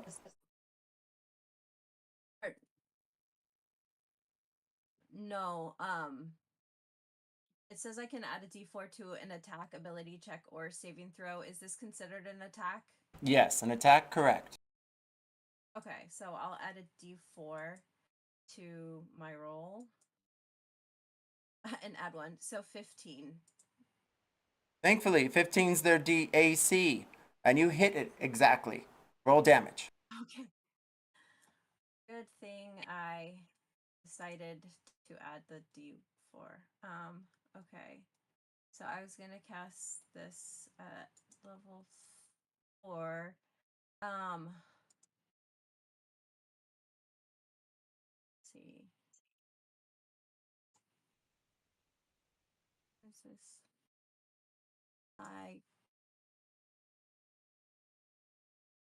Dr. Tim, please begin your turn. That show what I clicked the button, but does that show what the stuff was, or do I need to roll individually for them? I think you may need to announce your rolls, because D&D Beyond seems not to be recording them on this end. Okay. I just saw it, a 1. Oh, that was to add to the 14 that I had for attack. Okay, so the first wait, let me see what kind of damage this was. So I get to pick what kind of damage. So I'll do acid damage because it lets me do 68. So it's 68? Well, that's what it says. 68 damage is quite a lot. I'm impressed. 6 die 8. Oh. Okay. Well, it says all of the other damage types are 3d8. So you roll 3d8 and you choose a damage type. And then if you cast it at a higher spell slot, then you add 1d8. That sounds correct. Okay, this is at fourth level. So you add 3 to the 3, that gives you 68. You are correct. Okay. And if you roll an 8, the orb leaps to a different target, chose within 30 feet, make an attack against that new target, and then roll new damage. The orb can't leap unless you cast a spell with at least 2 spell slots higher, which is what you're doing. Okay, So the first one was 7, and then 2, 9, and then 1, 10, and then 1, 11, and then 6, 17, and then 8. 25. Now, if you have inspiration, you can roll that and roll that all over again. That's up to you. I don't, but since I did roll an 8, it gets to jump. You are correct. You have to make a roll against a new target now. Okay.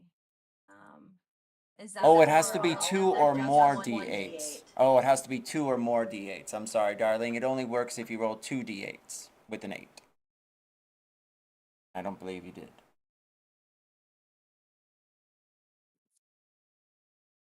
So, unfortunately, it does not Well, if you jump. roll the same number on 2 or more of the d8s, which I did roll 2 1s. Oh, you did roll 2 1s. So, yes, it does jump. You are correct. So now roll another attack against one of the other targets in the room. Okay, you can attack roll against a new target and a new damage roll. So okay, so I have to roll the d20 and with the skill modifier and proficiency to see if it hits first. Correct. Yes. Okay. Oh, no. That would be 9. Unfortunately, the bubble clashes onto the stairwell, bounces down by Skunk's feet, and vanishes. Okay. Tim, you're up. Here we go, bro. Since we're all hurting from that fireball, I'll cast another mass healing word at the 4th level. So everybody will get 19 healing back. Just out of curiosity, because I missed that fireball when it went off because my phone died and my internet cut out. How much damage was that fireball, if anyone remembers? For you, it was 22. Oh, that was what it was. Yeah, no, I already minus that off. Thank you. No worries. Well, you get 19 back, bro. Hell yeah, thanks, buddy. I appreciate that. The sizzling cinders of your armor dissipates. Take that there, evil doer. That's a 4th level spell slot gone. For my 3rd level, bro, I'll cast my spiritual guardians. So each of these bad guys is going to make a wisdom save of 15. They fail, and suddenly the swirls of arcane spirits fill their brains.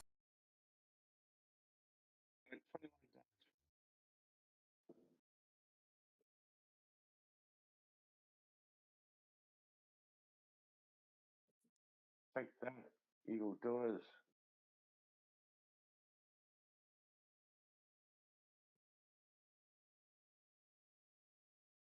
What damage, darling? 21 force radiant damage. 21 radiant damage. As its brain begins to swirl, you see, well, purple blood fall out of his ears. I'm assuming you're attacking the one in the corner next to Skunk, or did you have a different one? No, it's a 15-foot radius, bro. So anybody within the 15 feet cops it. Yeah, it's an emanation from Tim. So according to this ruler, everybody who's a bad guy cops it. High or low, Tim?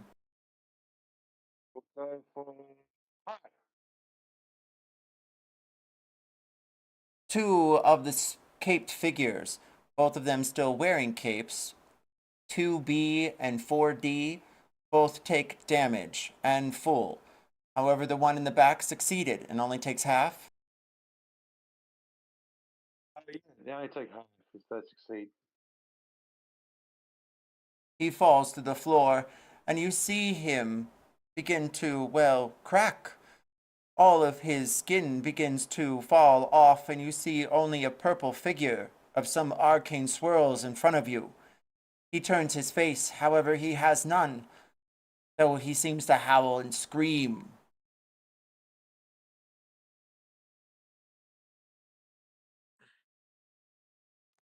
Skunk, you're up. All right. So, the one that just got damaged, the one that was screaming and turned purple, that was 4D or was it C3? C3. C3. Oh, okay, sick. All right.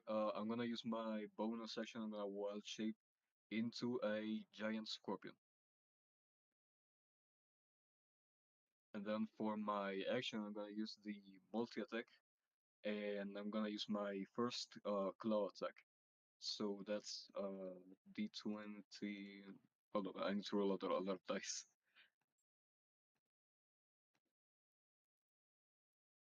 Oh wait, it's not. It's not letting me. So okay.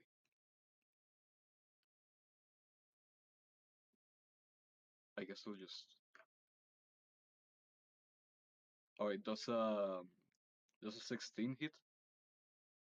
The 16 does hit the side of his shoulder where the blade stuck in from Cricket Cricket. Who's up next? How much damage? All right. Let me see. Hold on. That's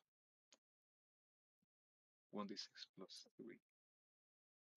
I'm sorry. It's just that D&D Beyond is not letting me roll my dice. Yeah, I So had to break out real dice. oh, I don't have real dice. I'm broke.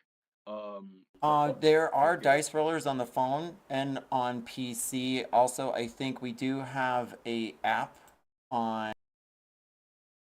our servers. Let me pull that up. Yeah, you can also go on Google and just say roll 1D whatever, and then you can also just add modifiers to it. Correct. So that's a cool thing. Okay, I got it pulled up, I think. Okay, so that's 7 damage for the claw. And could you please roll me a strength or dexterity check, whichever is highest.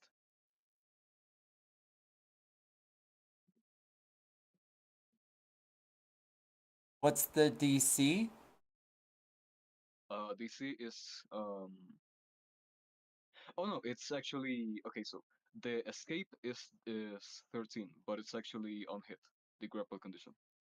Oh, okay. So when they want to try to escape, they have to roll 13. Yeah, but I think that's in their turn. Okay, so that's on their turn. That's fine. That means they're grappled upon hit, correct? Yes, and then they get to make another claw attack. So roll with advantage, another d20. Oh, I rolled a 1. Okay, 16 plus 6. Does a 21 hit? You rolled a 1? I got a 1, but I have advantage, so then I roll a 16. Oh, fantastic. Yes, you hit. All right. Then it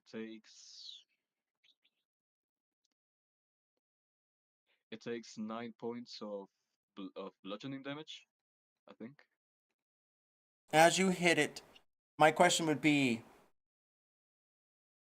are you skilled in medicine, arcana, or nature? I am skilled in both medicine and nature. Roll either. Sure. You hit the side of it and its cape falls and shatters to the floor and disappears like the rest of its arcane shielding. And then you do not see an elf or a human or a halfling. You see some purpled figure from head to toe. They're swirling with arcane energy. They almost look like some plasmoid being. Okay. Okay, I got a 16 on my medicine check. And you can tell that's exactly what they are. So some sort of plasmoid species of sorts from the deep reaches of space stands in front of you, at least two of them, both of the caped figures now glowing purple. They howl and scream in your direction, speaking in deep speech. Oh, okay. I don't speak deep speech. You have a bonus Okay, so action. oh no, I use my bonus action to wild shape. Cricket, you're up. But oh, my turn isn't over yet because I do get a sting attack. Fantastic. Yeah. So let me roll another d20 to see if it hits with advantage. Does I'm sorry, I have to do like the math real quick here. Does 24 hit? A 24 does hit. All right, so then it will take. Hold on. So it's gonna take 9 points of piercing damage, and then 11 points of poison. And then, just as you strike one last time,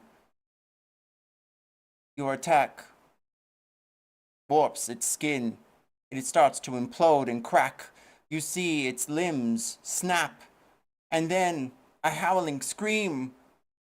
Cricket and Sunk roll a dex save.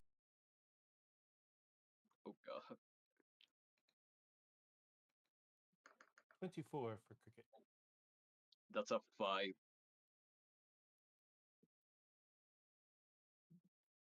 5 for Sunk, you take 20 points of bludgeoning damage.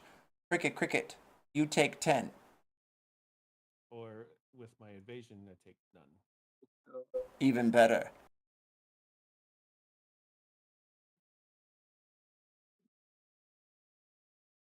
Sunk, anything else on your turn? Oh no, that's it. I don't have anything else. Cricket, you're up. Okay, cricket's going to go to the last, or let's see, this one here.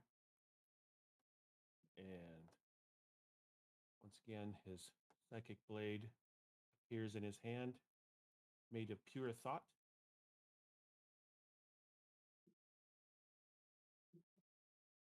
"21 to hit." 21 hits.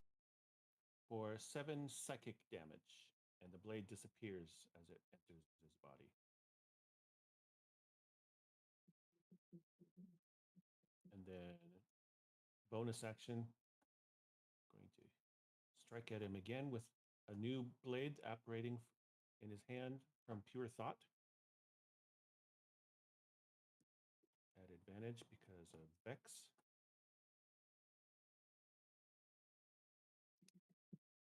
18 to hit. With your 18 to hit, roll damage. It howls in pain and still it kneels in front of you alive. It looks like its gashing marks have purple blood streaming down its plasmoidian chest. 21 psychic damage from sneak attack. It kneels over, coughing up blood, but still whispering in some arcane deep speech passages. That's the end of Cricket's turn. Spore, you're up.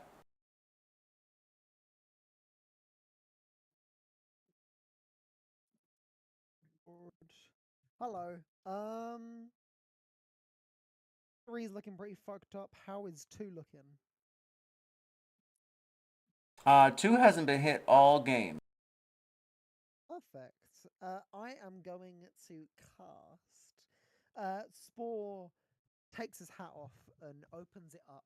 And out of the top of the hat comes out a blasting energy of purples, pinks, and blues as he gets blasted with what seems to be some kind of a song of sorts. Could it please make a wisdom saving throw as I cast Tasha's Hideous Laughter on it?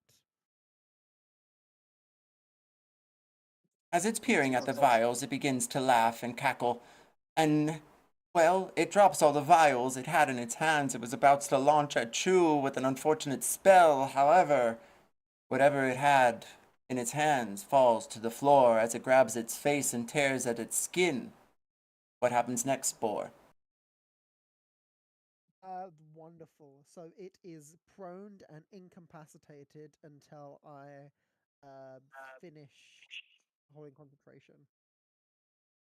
I believe it's incapacitated. Yes, prone and incapacitated. Spore puts his hat back on, turns to the rest of the gang, pokes his tongue out, and does a little thumbs up. Who wants a bardic inspiration? Anyone feeling up for a bardic? I'd like a bardic. Okay, who was that? Oh, it's Connor.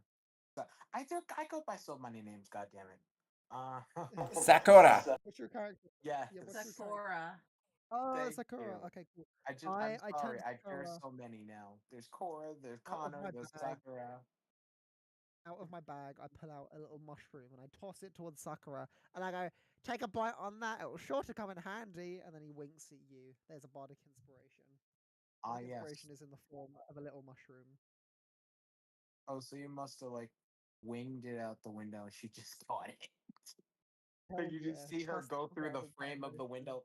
Like, no, you see her like through the window, like, thank you, and then just And bites then he just right kind of like down. mimics, like, hell yeah, bites down. So you have a D8 that you can add to any attack or saving throw. For a while, I think it's for like a minute. You get it for. All right. Thanks, buddy. Oh no, you must add it to within the next hour. So you've got an hour to use that. If you Okay, don't use it during the combat, you've still got an hour to use it. You're welcome. if this combat lasts an hour, that would be catastrophic. So I think I Or should even be good. combat in general, like after we get out of here, let's say you want to do like a skill check or something, you can add it onto that. All right, thanks again. And then Spore will end his turn. And with that, Sakura, you see behind you a collection of guards marching up, at least 6 in total. And then, I have a question for everyone. Who's in charge of the potions section of the shop? Not it. Touch my nose. I guess I would. Roll Arcana or History? I will roll you. God, that's great. I have +1 in both. Fuck. Oh my god, I got a fucking natural 20, 21. High or low? Hi. You remember you got a good shipment of counter spells recently and you put them all up in yellow vials. You labeled them. And did you use animals this time or did you just use, some sort of dash mark when you wrote the names? I'd say dash marks. Fantastic. High or low? Hi. You remember you sold exactly 3 of them before you even put them on the shelf. They were quite the collector item. It's not every day you see a bottled counterspell. High or low? I guess I'll keep going high. And highs have it. You will receive 1 vial of counterspell potion within your assortment of collection of wares inside of the shop, because the rest all broke. And suddenly, you see, thanks to Spore's good laughter, the chaotic mess on the floor seems to sizzle upon this arcane figure, and their skin cracks and falls and disappears, and all that's left is some sort of cylinder figure of purple hues, a plasmoid being like the rest. What do you all do next as we go to top of rounds? Sakura, you're up. Okay. This leader individual person, how are they looking now? They're speaking in abyssal, something in the deep speech. You hear an echo inside of your ears, and it rattles the shelves, and then the weather seems to change and shide. It's very cold, and you start to shiver. There's a spell being cast, though you're not sure what. Yep. I am targeting this individual with extreme prejudice. I love it. Also, Mad Dwarf, I'm sorry for you getting hacked. That is such a weird sidebar, but like, I'm sorry. I just saw my DM. It's fine. So what the fuck? Mad Dwarf King, what's the name of your character? I'm in my work app. Why am I not in D&D Ridith Beyond? the Forgotten.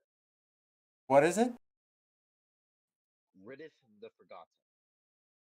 Ridith The Forgotten marches down the stairs after his long slumber from upstairs, the third door on the right. He's at the end of the hall. Across from him is Zakora's room, and he marches down. He sees the display in front of him. However, his mount is outside. Please introduce your character. Hi, my name's Ridith the Forgone. I'm a marionette Capetan. I'm a Shadow Master Ilriger, and yeah, I pretty much wear a cloak that is usually very dark, so when I want to, it can just look like just about anything. As well as I have a helm on my face that is just shrouded in darkness, and all you can see of my face is two red glowing eyes. And as you look upon my belt, you notice a bunch of almost fleshy looking key rings that have a whip, a sword, what looks to be some sort of briar beast, a key, and something that almost seems similar to a pteranodon.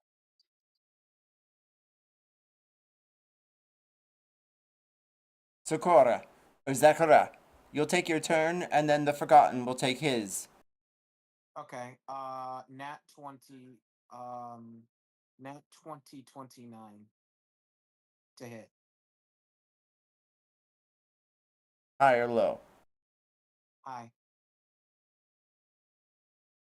Your bullet whizzes through the air and pierces its chest as it's narrowly crutching onto its final life.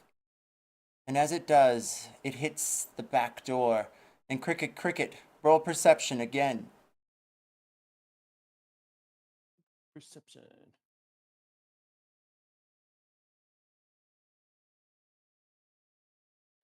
$26. You'll receive advantage as the last final hit to this beast has shattered its arcane structure. You want me to roll damage? No.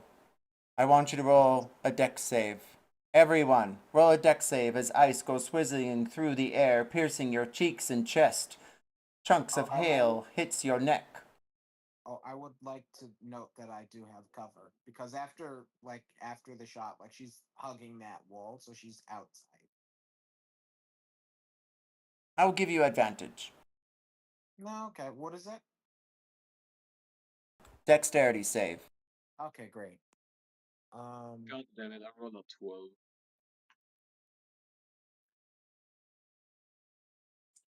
So what's my advantage for my dex save? Nat 2025. You receive a point of inspiration. And yes, your advantage is for your dex save, Cricket.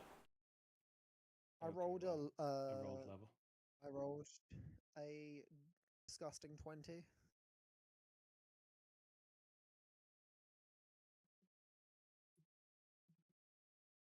I'm rolling by hand. I apologize. One moment. I got about 12, honestly. If I mean, even with advantage, I only rolled a 14.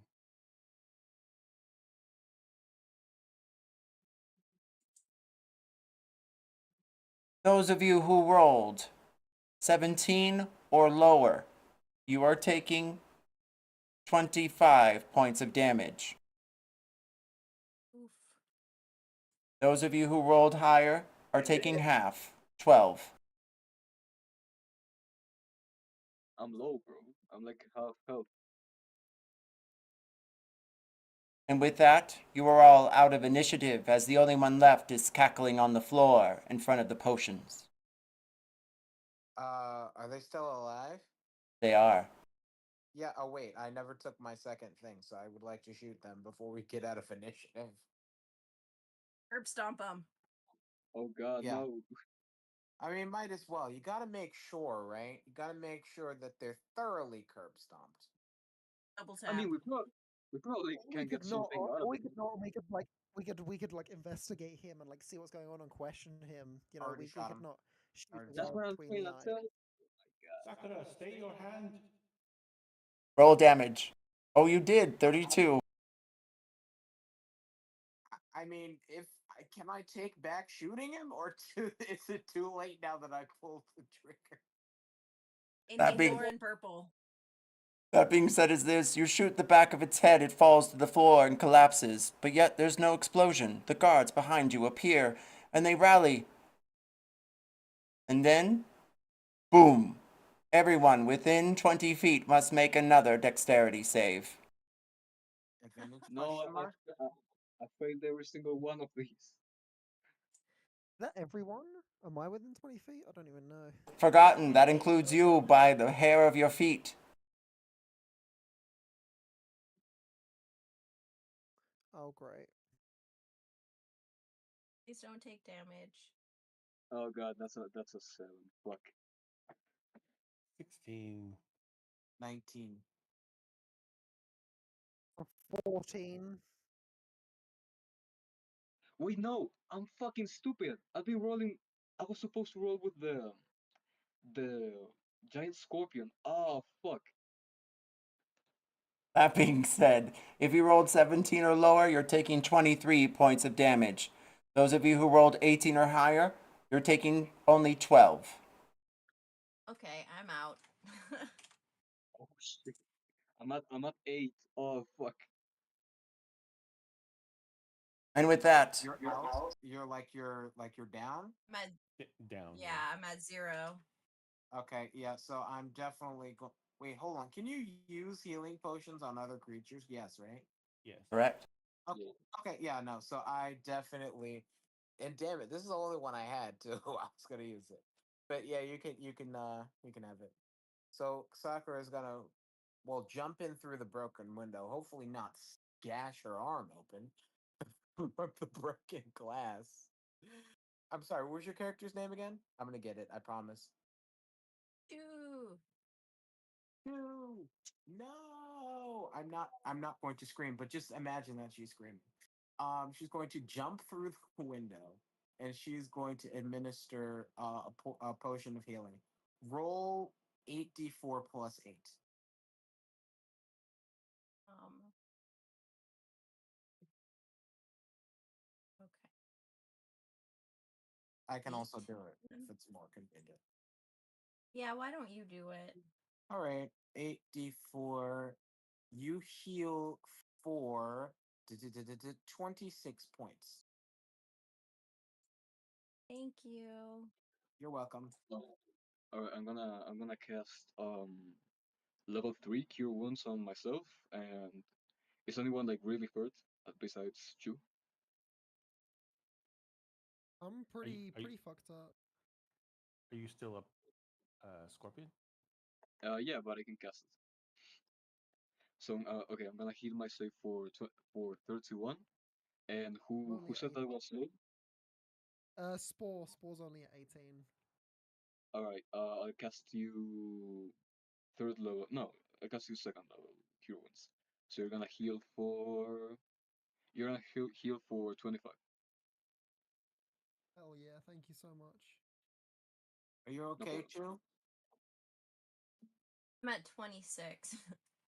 No. She's asking that in character. Oh. Um. Yeah. Sure.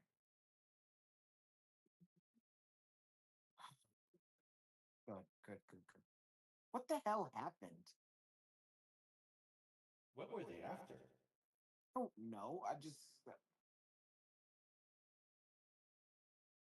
We should just let the cops take them, right? I'll just spare the dying on the people. We should just let the cops take them for interrogation, and we'll get a report. Is there anybody left to interrogate? We shot them all, didn't we? There's Yeah, but I nothing can here. just, They are like slow. yeah, Say but again? I can do spare the dying, bro. I, Oh, I think right. it's a little bit late. They're fucking dead. Right. Yes, Like, I let's spare the assumed that they dying were, first. like, graveyard dead. Like, dead. Yeah, they're not rolling death saving throws, so spare the dying Like, wouldn't they're do them any just good. dead. Yeah, Like, if you yeah, had no, some necromancy shit, then maybe. It is necromancy. That's the Oh, point. it is I mean, the cooler necromancy. good necromancy, bro. That's No, the good not, necromancy. You mean gardening. Well, how about this, right? We're going to the church anyway, so gather up the bodies, put it in the cab. They can do raise the dead, and they can question them, bro. Okay? Yes, but we'll leave that to them. I mean, Yeah. is there other bodies to raise? The Grey Watchman comes in. Sakura, Sunk, sorry, it's my accent. Chew, Cricket, Spore, Tim, Dr. Tim, and the Forgotten. Are you all right? We were worried. It's not every day you ask for help from the watch. Bro, It's like every these other guys. day at this point. It was Well, just bro, we just came home, right, to pick up our stuff for the gala, and these guys attacked us, bro. I think they're cultists, eh? Because like we found this book and a demon, bro. I show him the book and the demon bones at that little old lady's place. I'll give him the name. Madame Perseus. Yes, I know of her. I will go there instantly, and I will also send over a Chancellor of Investigations, if you like. They can see if they can find whatever may remain of these creatures. As long Some as they virtue. promise to stay out of my shits, I got no problem with them coming over. Can you like direct the chancellor over to the temple, bro? Because we got urgent business to take care of. Inform the church, the church of this going on as well. Is that cool? Roll persuasion. I'm gonna put a persuasion. D4 for guidance. Persuasion. 5, 6, 7, 8. I'll write it in my report, and I'll give it to the Chancellor. Maybe they'll use it. Is there anything else? That I'm aware of. Do you, Can I go do over you and reckon? check the potions? You may. Just Roll all right. perception or investigation or history. All right. Give me a minute. I'll roll you perception. That's a 25.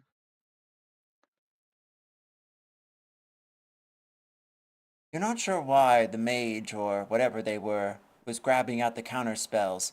Perhaps it was the vials or your good penmanship that lured them in. But they didn't bother with anything that would have maybe fired up their blades or even iced a figure nearby. They seemed to neglect those entirely, as though maybe they didn't know or knew the difference. All right. I'm gonna check. I'm gonna tell this watch guy. They tried to take some of our counter spell vials. There's a few missing. My gods, I remember that sale. I grabbed 2 for my mum. You think you'll get another shipment in? Are you insured? Well, honestly, we sold most of them. We're a little bit late. We're a little bit short. Only really have one left. You can take your concerns up with the magistrate. I'll write it in my report. If we find whoever who did this, I'll be sure they pay. I'll be off then, if there's nothing else.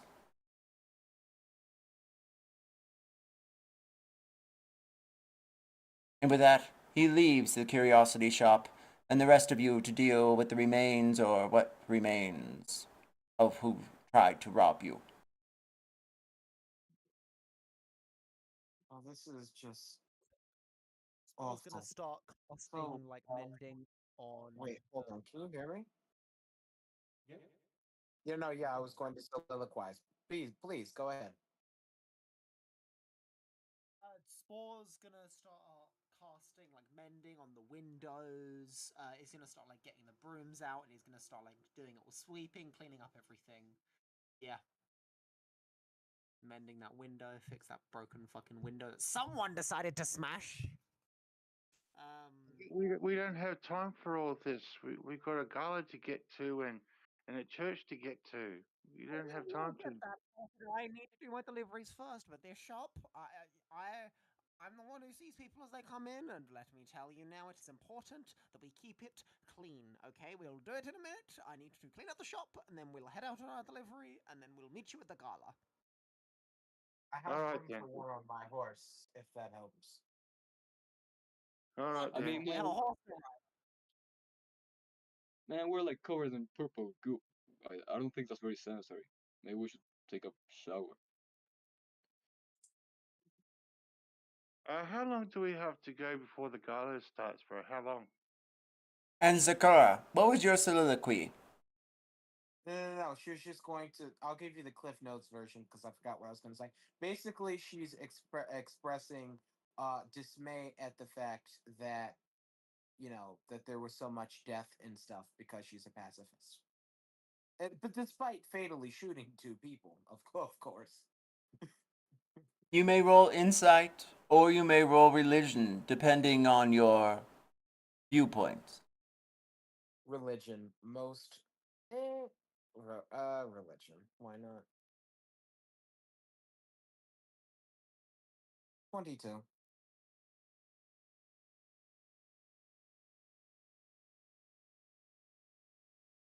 On the religion. With a 22 religion, you can tell the good gods would bless you with your might and strength and conviction to outdo the evil ne'er-do-wells who tried to take your small curiosity shop from you. But the jealous ones and the trickery ones may be more intrigued to push your views back towards the potions or that necklaced figure in the back. You feel a draw. What god do you choose? What card do I choose to do? What now? We'll come back to that. That being said, I'll send you a list if you want to choose a god or goddesses or collection thereof that you're interested in. Okay. But yes, so that Oh, being for said, collection purposes, that's nice. yeah, yeah. Cricket, Cricket, Chew, The Forgotten, and Zekra.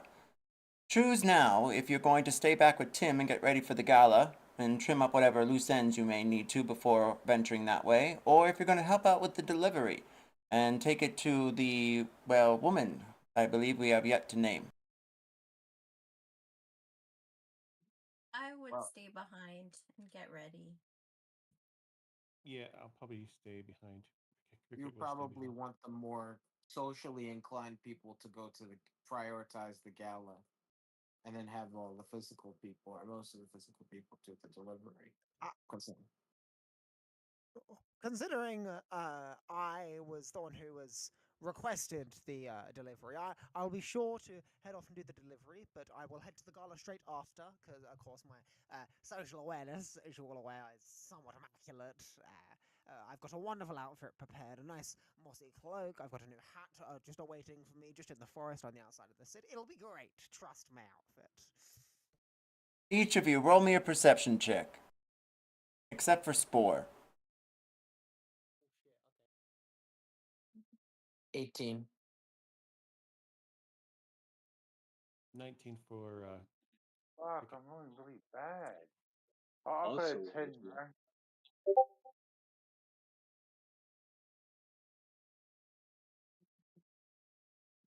That being said is this.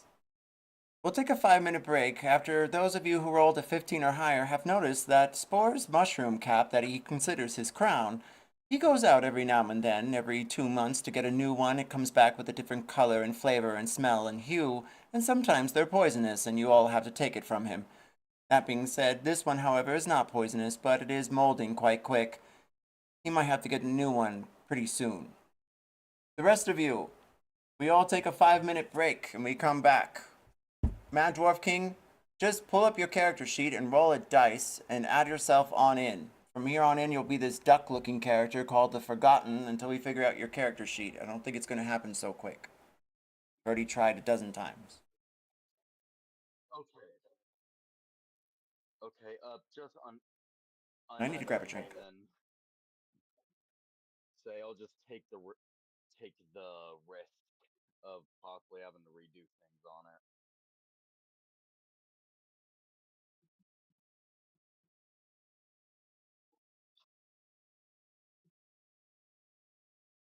Today has not been my day.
Zakora. Sakura.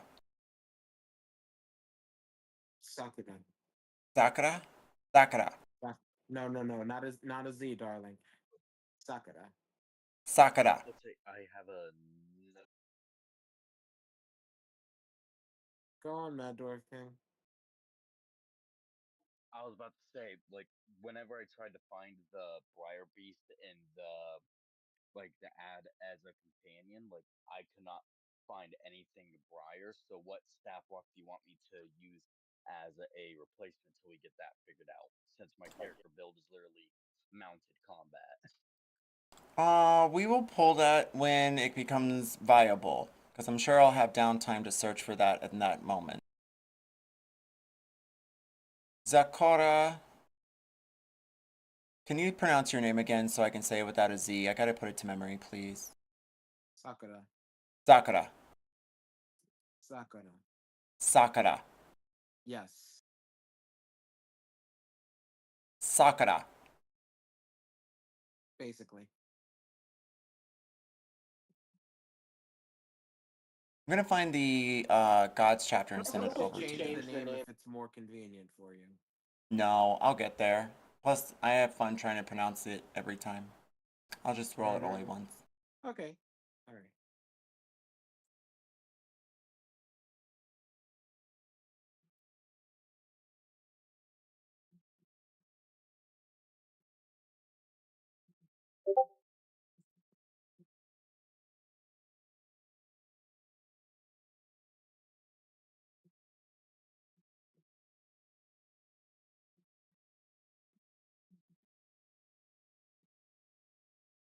Start again in 2 minutes.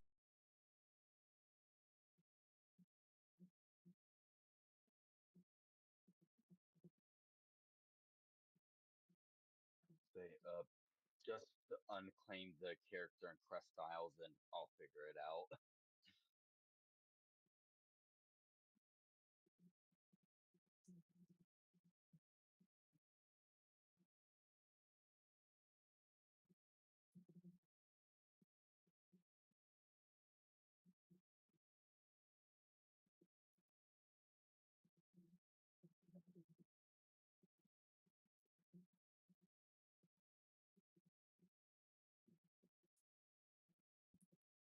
Were you having trouble getting it removed from Crest Trials and added to Dreamwalkers? Is that what was wrong?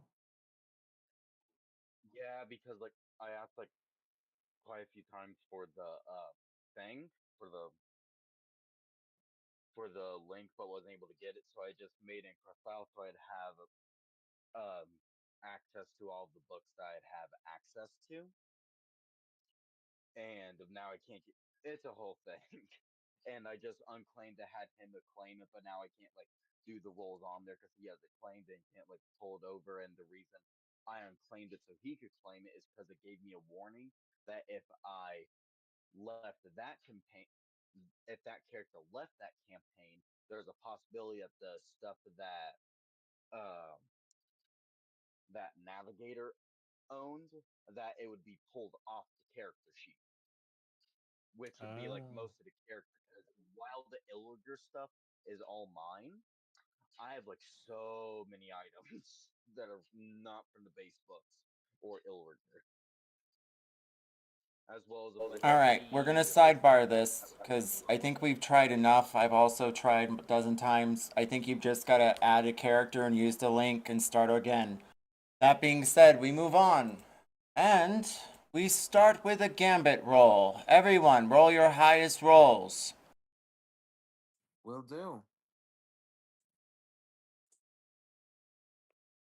Right. 12.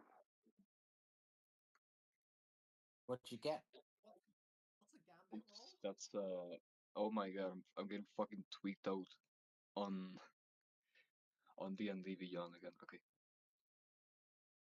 Okay, roll for I'm just gonna skip Alan's night session. I'm like on the verge of crashing out.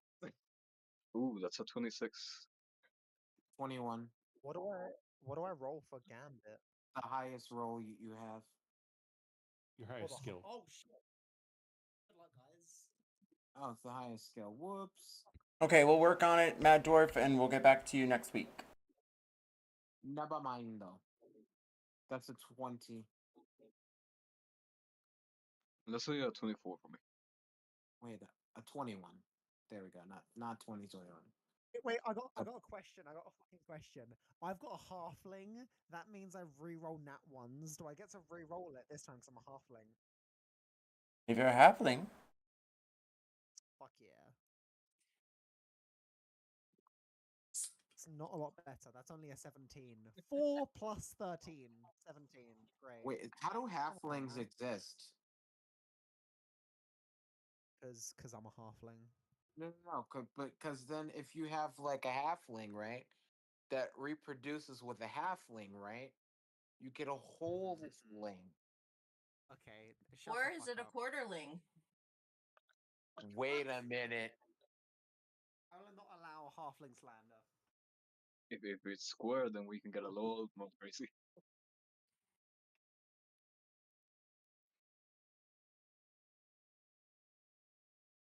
that being said, I believe you're correct.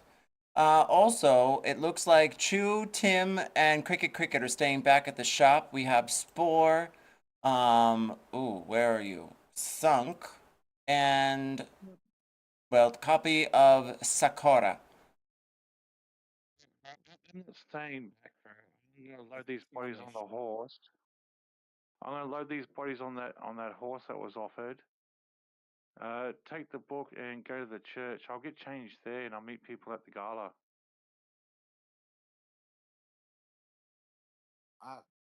Where do y'all want Sakura? Because I don't. I mean, she's more physically inclined, but like she can go wherever. Oh, you might as well come with me, bro, and be a witness. You know what I mean? Yeah, probably. Yeah, I'm good. Better fighting than anything. So. Yeah, so am I. But hey. All right. Yeah, I'll go with. You're getting a ride with Sakura, right? Yeah. We got Oh, a great. horse, don't we? Yeah. Of course. You just be the wayfinder. Yeah. Yeah. So I we we go vroom. Well, since it's on a horse, we go clop clop.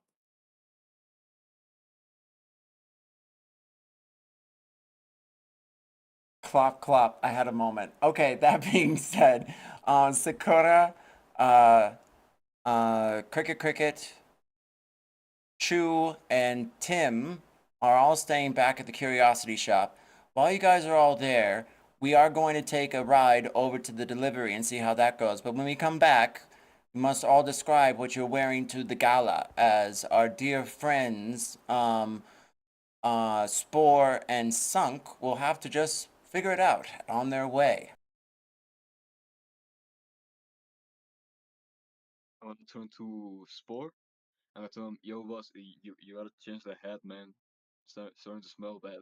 You gotta change it. I'll get a new one sorted soon. Don't worry, don't worry. I know. It's in good time. The crown must. I must go on my valiant journey and change the blessed crown of the kingdom itself. I know. I mean, man, we're going to the gala. You can't show up like that. What do you mean? My crown is nothing but perfect for such an occasion. It's a little moldy. Or you gotta get another one. No, I'm sorry, man. You gotta get another one. Mold is just adding to the collection of pleasant and divine necessities of the crown itself. When the cycle does come, I can assure you that I will change the crown. But the cycle is not yet, and only I know when the cycle happens because only I come from the kingdom of which I came from. So you must listen to me because I know how this thing goes. And then he pops a Do mushroom you in his know mouth. that the king is gonna be at this gala? I am a king myself. I would know what kings are like, and trust me, if the king is like myself from my land, then he loves this crown as such as myself He's because I love not this crown. like you. He's the That's king what you think. here. You know him personally? I don't think you know him personally. I think I know him personally because he is a subtraction of myself because I am also a king, of course. Brother, I eat weird mushrooms all the time, and I would not take a bite of that. Come on, Yeah, man. but look at you. Look at you. You're nothing, you know what I mean? Just don't you worry your pretty little face. I'm still polymorphed into a scorpion. I never polymorphed out. I'm immune to diseases and resistant to poisons, and I wouldn't even eat that. I didn't ask you to eat my crown. Why would you eat my crown? Not even I would eat my crown. Come on. Well, maybe I will, so you would get rid of it. I will banish you to the nine hells if you dare touch my crown. All right, Oh, I'm let's gonna get this. reach my finger out right next to it and be like, I'm not touching it. I'm not touching it. I know you're not touching it. I can see, darling. I'm not stupid. All right, well, let's figure out this later, man. We gotta do this delivery. I think we're already late to the gala. Spore and Sunk. Both of you roll survival. Wait, before you leave, let me link us. I see. We're linked for an hour. As long as Yeah, you're that's within cool. as long as you're within a mile, then we're still linked. Yeah, that's a 13. That's a low roll. For me, no. And Cricket Cricket, can you do one of your delightful little Cricket Cricket noises since you did your ability? Please don't. Do it. Ah, yeah, you're getting muted. Yeah. Thank you. You get a point of inspiration. That being said, Three. Chu, you also receive a point of inspiration for not touching the mushroom. I almost made you roll a sleight of hand. Spore and Sunk, you arrive at least 30 minutes later, still within the Artisan District. You only got lost twice, as there was a cart that made you detour, and then there was also a horse manure that, Spore refused to cross over because there were no mushrooms growing off of it. That being said, is also this. You arrive. There seem to be flowers out front, and there is a large door made of glass and wood. It's quiet in this part of the neighborhood, as just beyond a large gate is the thieves' district. You can almost smell the foul air from the other side. What do you all do next, standing out in front of your address? So I've got this box of knobs that I'm carrying with me. Did you mention one of the knobs did break during the scuffle we had back at the shop, right? Her knobs were stolen. I don't believe any of your knobs broke. It was the vials of counterspell that Sunk had procured just weeks before had shattered, except for one. Just making sure that's fine. As long as I got the knobs on me, that's all that matters. As we're approaching the door, I am going to my long cloak that's covered in moss. I'm going to fletch it out in front of me as like butterflies and maggots start to crawl out of it. All the forest creatures. And I kind of wait at the front door with the box in my hands as I give it a 3 knocks. Each of you roll history. All right, I'm gonna get out of my wild shape, by the way, right now. That's a nat 20 for 22. I got a 14. Sunk. Well, you try to, as best you can, whenever it comes to delivering packages, to always mind your manners, because each district of Waterdeep can have an assortment of precarious diplomatic and social behaviors that must be cued to. And thankfully, you know that in the artisan district, it is rude to knock on doors.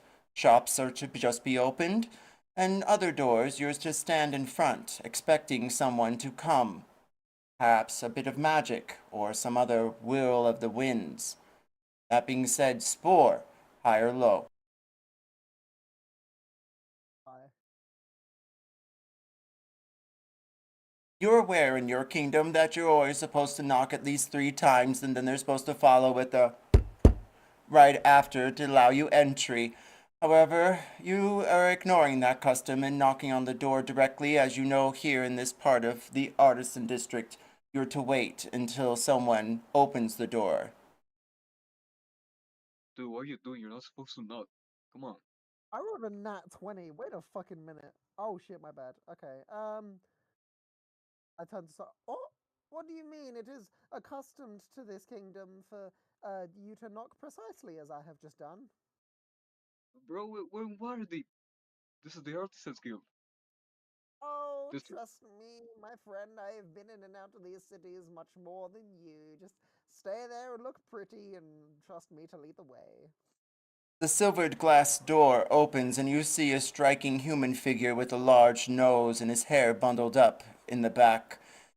He stares down at you from 5'2" and says, "Don't tap on the glass. The madam is waiting for you in the parlor." He lifts his hand and directs you to the left. Thank you very much, sir. As Spore Oh, will stroll sorry. in, the box in hand, and head forward.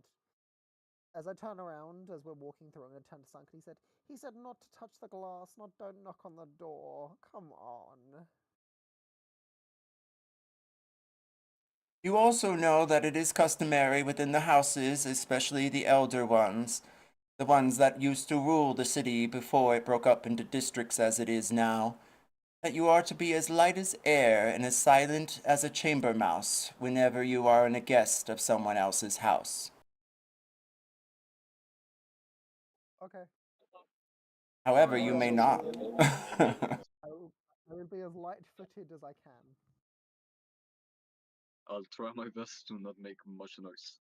But remember, Spore, your customs are right in hand in the other, so everything's just completely backwards. Whereas in your kingdom, it's always good to be as celebratory as possible when greeting new friends, especially at their house. It's a sign of good gestures and allies, etc. Of course, this is not my kingdom. I must behave once I return home to all of the lovely little people that live in their lovely little mushroom homes. Then I shall continue this custom. But for now, I must stick to these people and their customs, as they call it, whatever they may be, and how much I disagree. Both of you, People? What are you roll doing, man? stealth. As you tap your feet upon the marble stone past the double banister staircase leading up to almost the cathedral-sized window and different trim of flowers delicately banistered off the sides, you walk into a very small room with purple velvet chairs and a small couch. There's a fireplace, and you see the madam, the old dragonborn ivory-skinned one. She sits there by the fire in the window knitting. "I saw you all coming," she says. Thank you very much for the invitation. We appreciate it sincerely. We have come from the curiosity shop to deliver a parcel, madame. My butler, Darius, has already procured the other knobs in a box that you, well, should all take with you when you leave. Have you brought my delivery? Yes, madame. And then I will kind of take the box out from underneath my mossy cloak and hand it to her. It's got She a takes. little bow. It's got a little bow tied up with vine on top of it. She nods at it and takes another long piece of yarn from her bag next to her, and she begins to continue knitting. Well, what about the business next? Did you bring what you needed to? Are you installing them yourself, the knobs?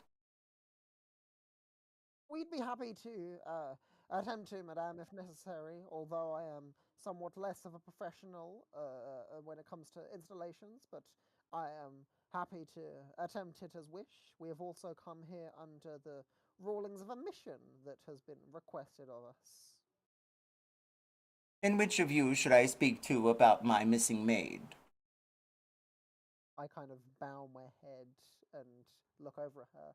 Well, it is me. Very well. Is this your footman? Is he off to go do the shelves then in the kitchen?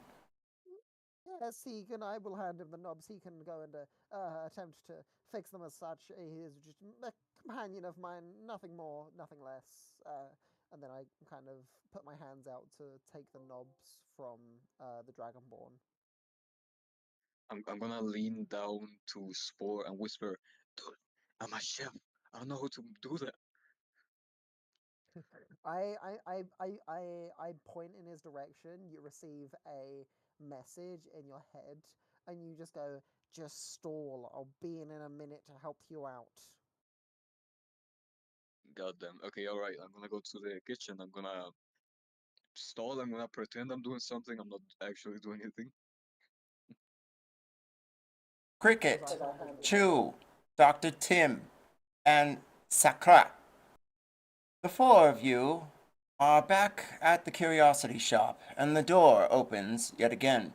Seems to be busier than ever with the Grow Fest so nearby. You see the brewmeister change another keg and wallow up with his wife.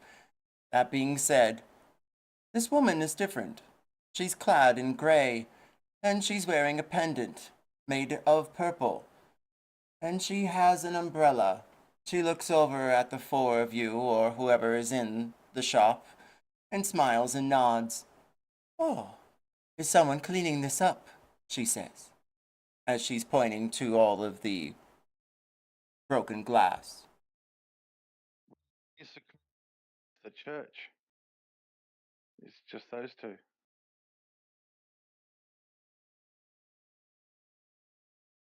Oh, yes, I'm cleaning it up. Oh, are you the proprietor here? Oh, I'm one of the salesmen. Oh, I've heard good things about this shop. You see, I came from across the ways, and I heard that there was a shop that procured curious items, especially cursed ones. Yes, many, many shiny.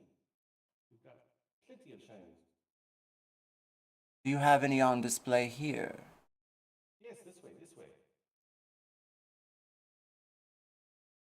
You lead her down to the basement where you have the cursed objects on display in glass cases. They're all on pedestals, and there is that black box in the corner that growls. And you see a drawer to your right that's been recently opened and not closed fully. It must have been that when Spore was in a hurry. Which case do you take her to, the first or second or third one? The first one. Do you care to describe the case, or shall I? I'll let you.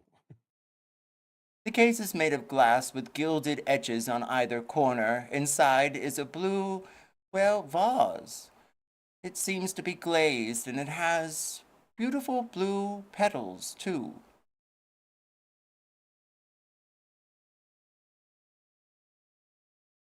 Cricket, Cricket, if you remember anything about this cursed object, let me know. If not, roll Arcana.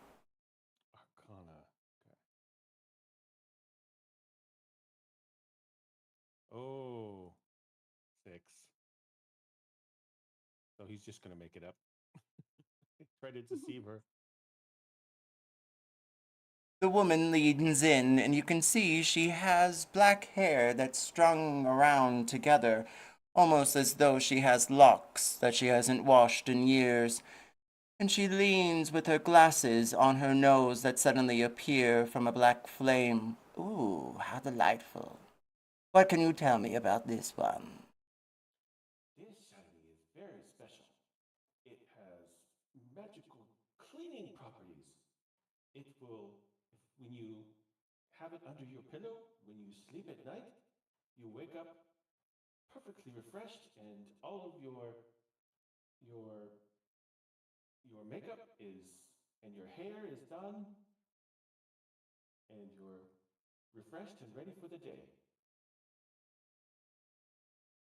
She stares at you from head to toe, and then back in your eyes again. That's not what I got from it. What's the next one? Oh, this one. This one is very special indeed. This one will make you feel full anytime you eat. Just a teaspoon, and then you'll be full. And I'm assuming that one over there does something the same to my guts. No, that one is cursed. It makes you feel hungry all the time. It's good to give to your rivals, so they get fat. They just eat and eat and eat. From her purse, she pulls out a twig, which is a stick that's usually lit on the end and smoked for some sort of light hallucinogen. She stares at you with it to her lips and looks again at the tip and then back at you again.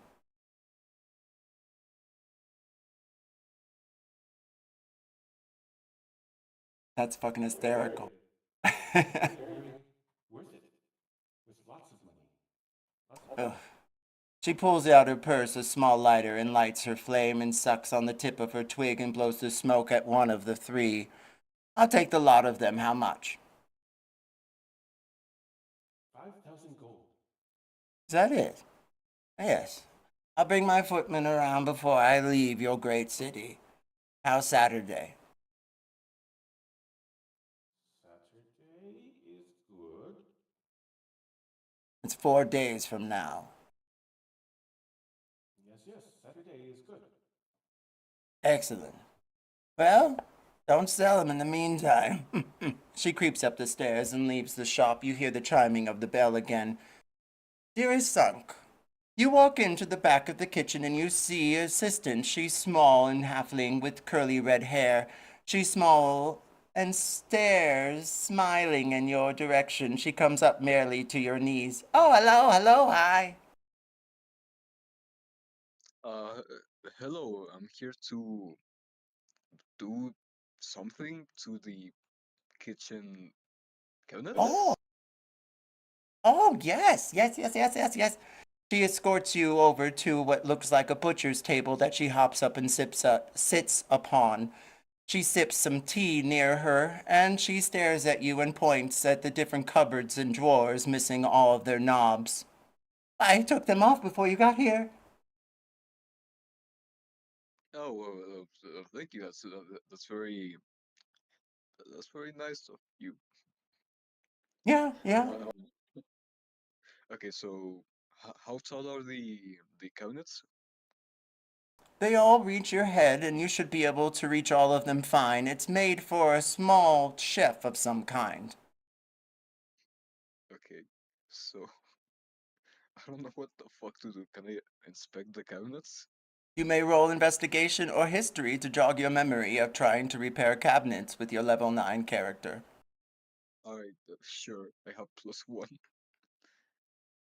Oh fuck, that's a dirty 20. And remind us again of your background. My background. Oh, I think. Oh, I don't remember. God. Okay, I think it was scholar, maybe. Makes sense you don't know how to turn a knob in a kitchen. That being said, what did you roll for your history? Oh, I actually did investigation. I got a 20. A dirty 20. That being said, good job. You remember that there usually is some sort of screw on the other side of a knob that has to be turned and it tightens, and that's how they go on. You peer into your small box of rubied knobs, and you are delighted that you do see the screw at the other side of the knob. So it should be easier than that. You just twist a bit. That's right. A strong athletics check for 12 different shelves and 12 different drawers. Drawers should be fine. Roll athletics. So- 12 times. 12 times? Alright. Fuck, 8? She says that one sometimes sticks. 9? That one too. 18? Okay. 6? Oh, I haven't seen that one do that before. 8? Or that one. 7? Have you done this before? Okay. 16. She crosses her arms behind you and leans back against the butcher's table, and she sips her tea. 4, 5, 6, 7, 8. Oh god, I gotta do like 5 more.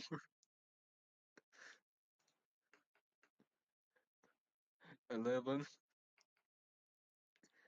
21. All right. 6. Behind you in the parlor, she says, "Why don't you take these in? I'll handle the rest of these." Unfortunately, you do not receive a point of inspiration as your average was below average and it was a DC 10.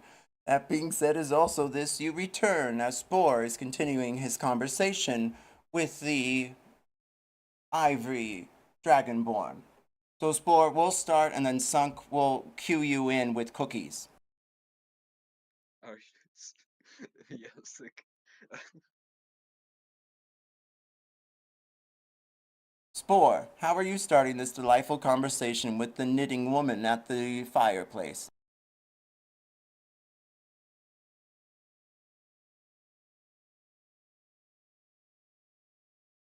Or if you're there, knock 3 times. All right, we'll come back to you.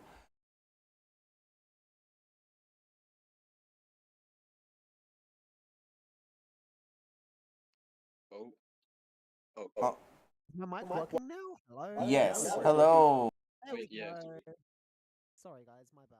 No problem, darling. Well, I'm gonna grab a tissue real quick because I got a hay fever. I'll be right back. Okay. Alright, alright. Dude, I rolled so bad. What was that?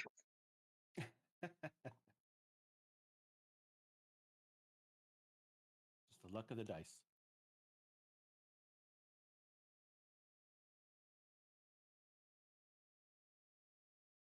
That was quite hysterical. My humblest of opinions.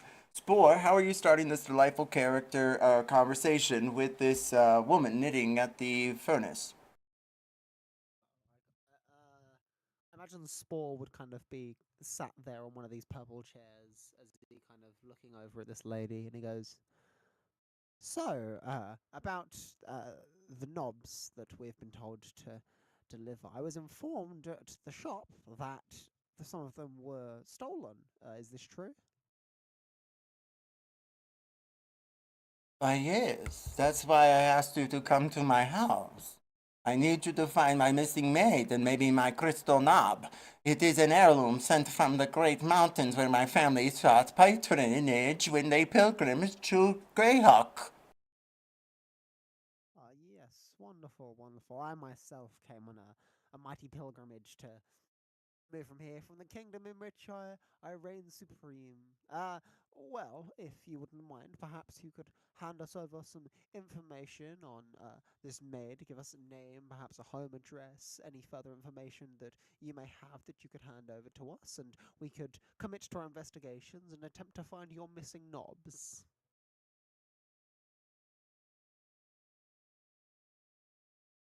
She looks over at you and then back at her knitting of a sweater and places it upon her chest and then back in her hands again. Roll persuasion. Hell yeah. Hell yeah.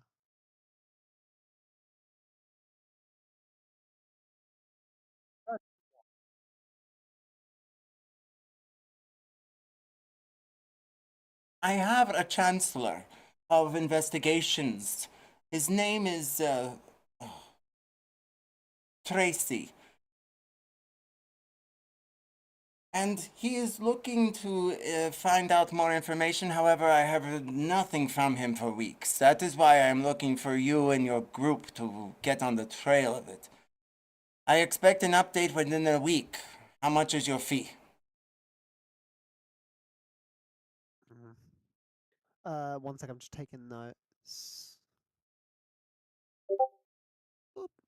Our fee is 1,500 gold per day until the mission is complete. 1,500 gold. And you guarantee results in a week? She throws her knitting into a bag.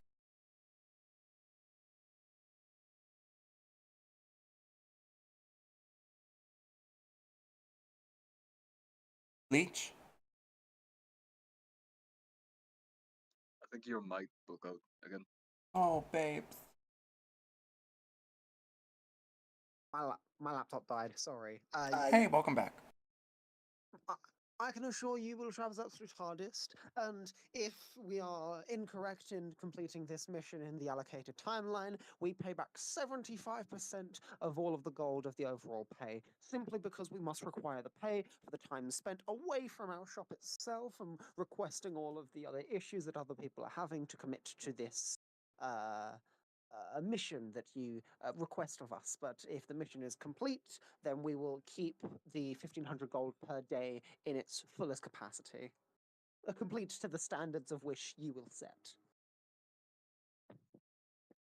I just demand results for that type of fee. I'll pay it. See the doorman before you leave. And then, Sunk, you appear with cookies on a tray. Where's the tea? Hey folks, I don't know. I'm sorry. Could you maybe tell me where the tea is and I can go find it? No, leave the cookies. I'll find the tea myself. All right, sorry. And then I'll leave the cookies in the table, the nearest table. Dorsal, see them out. And suddenly, the human appears back at the doorway. He steps over to you this way.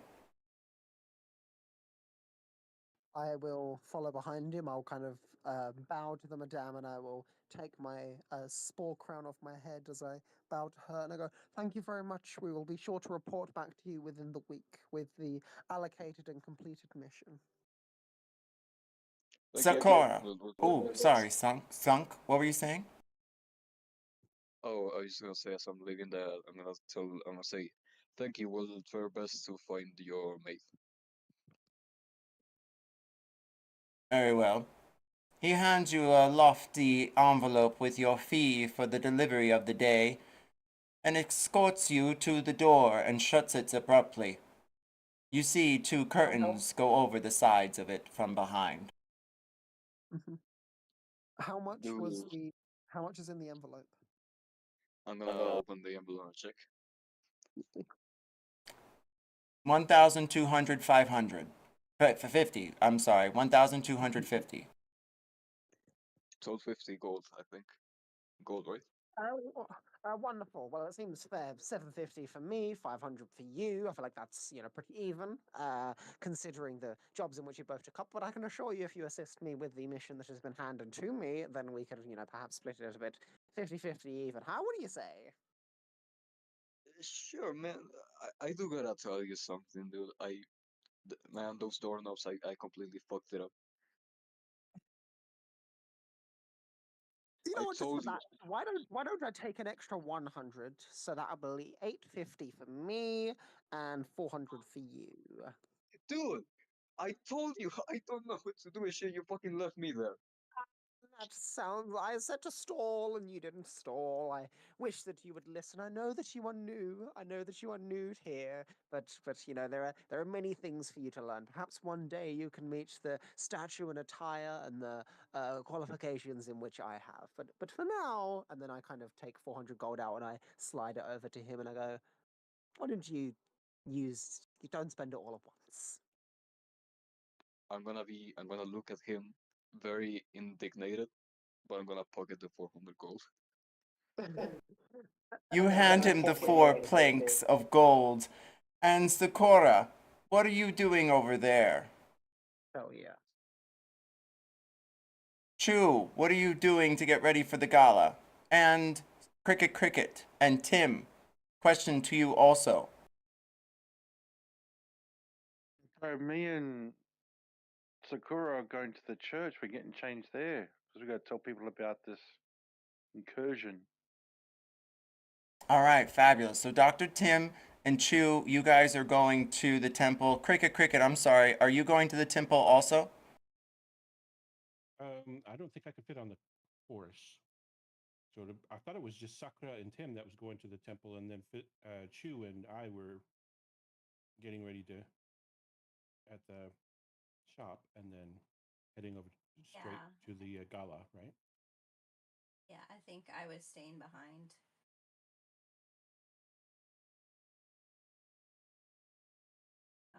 I think because the place was just attacked, I wanted to like look around and kind of investigate the feasibility of installing a scrying security system that I saw at um the Silver Garden Inn. And I also wanted to shock my my egg with some electricity to see if that did anything, and then put on a frilly pink dress. Fantastic. We'll scoot over to Sakura and Dr. Tim to do their scene at the temple, and then back to Chu and Cricket. Then we'll rendezvous everyone back at the gala. All right. Sakura Yes. and Dr. Tim, you ride upon your horse through the narrow gates. The city watch nod at you as they rally it up, and you go on in. And already you can smell the dingy mold in the streets of Thebes district as you walk your horse through. Or do you ride it quicker than that? Definitely writing it. Roll me survival. Radio?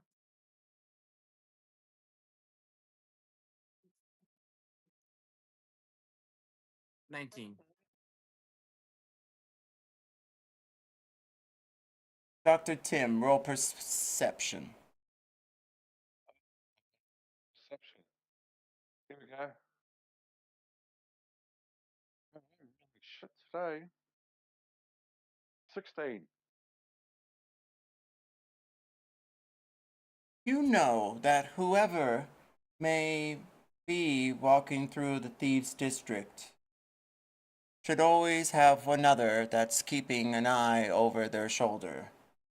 And luckily for both of you, that's exactly what you do. You're able to tap on the back of Zakara's shoulder and keep them aware of troubles so they can concentrate on the roads that seem to spin almost out of control. You take a left and then a right and then another at a fork that crosses in 3 ways and not 2, though on a map it's only supposed to be 1. And then finally you find yourselves in front of a temple. It's old. It's one of the firsts, and it seems to have vines growing out of a window. It almost looks vacant. And as you see the steps leading up, you can't even tell what god it would have been for. What do you all do next?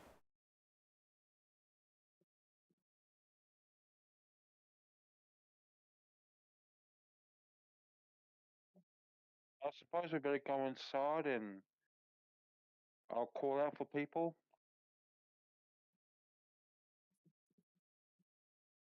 As you open the door, it swings open almost on its own, and you hear a voice. Roll perception again. Sakura, are you staying with your horse to keep guard, or are you going to go up the temple? Staying to keep guard.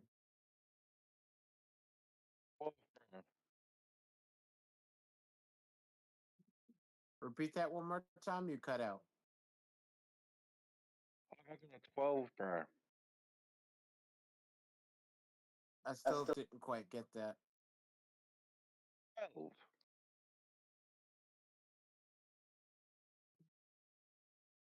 The door opens on its own as you're about to open it yourself. And you walk in, you see a line of pews that haven't been dusted in decades, and 2 archways to your left and right. In front of the pews is a small idol on an altar. And with your perception check, you see a swirl of dust going through the archway on your right, and someone whispering.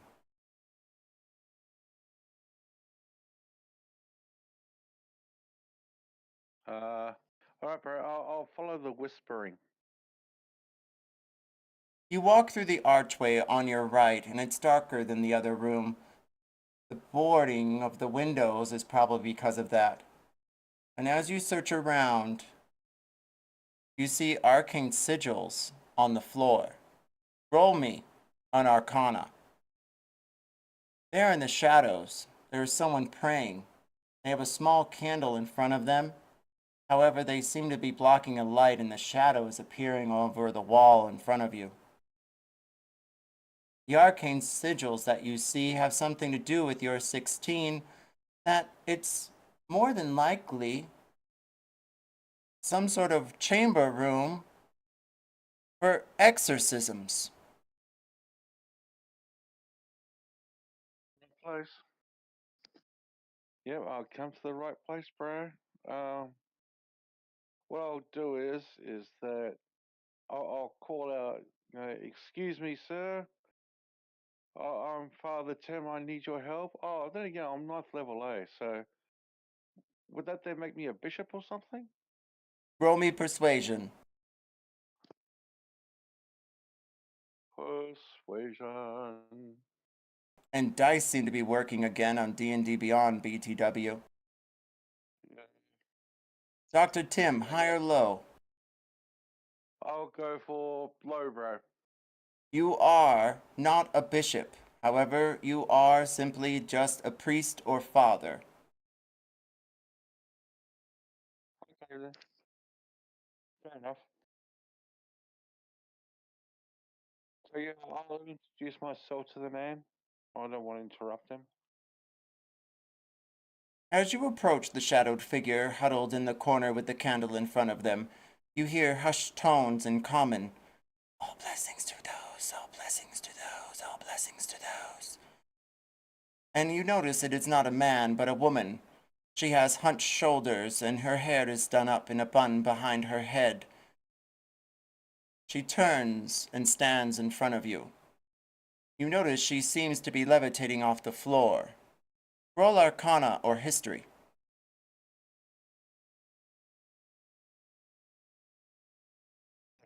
+1. I'll go for the Arcana, bro. That's for guidance. Oh, for Christ's sake. 7. You can tell she's not human. She's sentient, but perhaps not alive.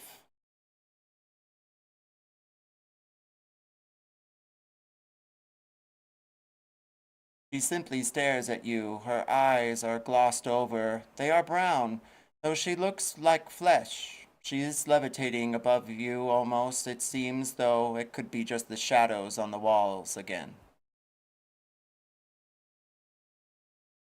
I get down in my prostrations, bro, like, on hand and knee, and I'll introduce myself as like, revered mother, I am Father Tim. I have come to you for something of a matter of grave importance. We are, I suspect, underneath a demonic invasion, and I explained to her about the book, the runes, and what happened at Madame, whatever her name was. Percy. Percy, that's what. She glances at you and nods. I know the name. And reaches out her hand. Nothing, bro. I'll still be in prostration. Do you hand her the book? Yes. She takes the book and it levitates in her hand. She stems the pages and turns it around again. I believe this is what you're looking for. This book is a spoken word. You either speak or you speak to it, and it will show you what it can. I believe Madame Perse was trying to, and suddenly she seems to go in trance. She puts her hand to her forehead and then places her finger back onto the page to warn you all of something greater than you and greater than death. One of you has a black blot, something given to you by the gods themselves, and if not found or cured by some blessing or hymn of an ancient god, it could be the ruin of all of you. That's nasty. The rest of the pages are written in Abyssal. Do you speak Abyssal? Yes, I do. Zakora. You see a woman walking down the avenue near you, and you hear the tapping of her heels. She seems to be wearing white, though it's all grayed from dirt, especially that of the thieves' quarters. What is your passive perception? Passive perception is 11. When you took your training, did you read or write or have any of that, or did they just use brute force to train you? Reading and writing. Roll history. Mm. History. History ho. 20. Dirty 20. Dirty 20. That being said, is this. You can tell that this is some sort of knock. That's what they call it in the thieves' quarters. They're trying to get a feel for you and why you're there. They usually send 3 or 4, maybe even 6 if they feel threatened. So be prepared. It could be an ambush at any moment. May I help you? You hear the heels of her clicking on the sidewalk, and she steps up across the street. She hangs off the banister and back to the sidewalk next to you and your horse. She lays out her hand in front of it, of course, and tries to pet it.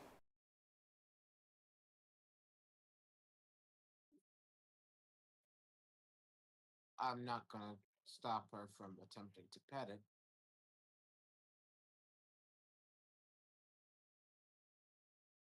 Well, hi, I was just walking by, she says.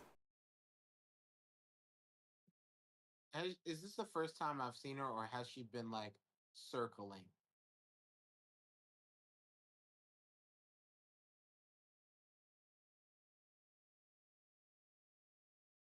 Roll perception or survival. And I already rolled perception. I am going to use a luck point on that because that is a crock of shit. That's medicine, but it's the same thing, and I got the same roll. 5.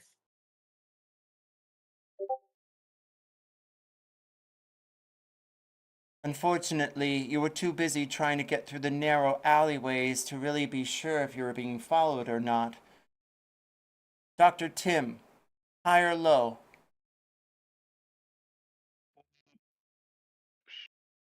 Hi, bro.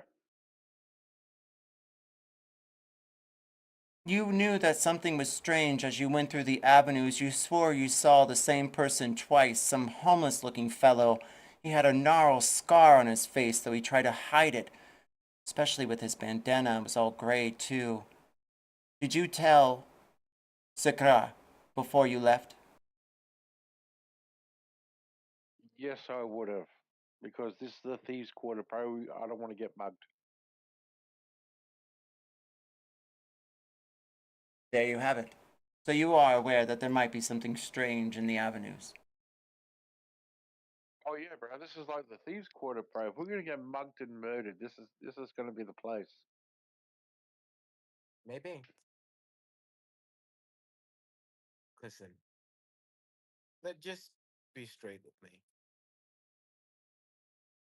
What would you like? I know you're not just walking by because I saw another one of you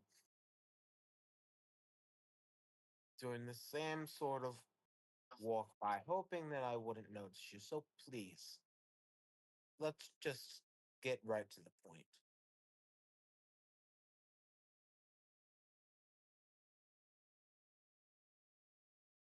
Roll persuasion.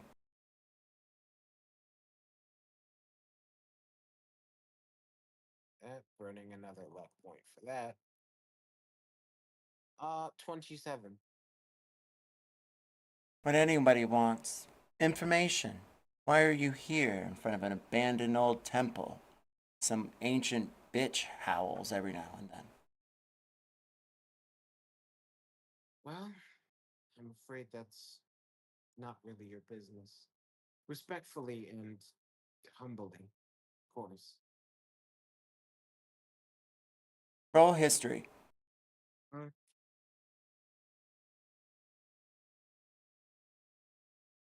12.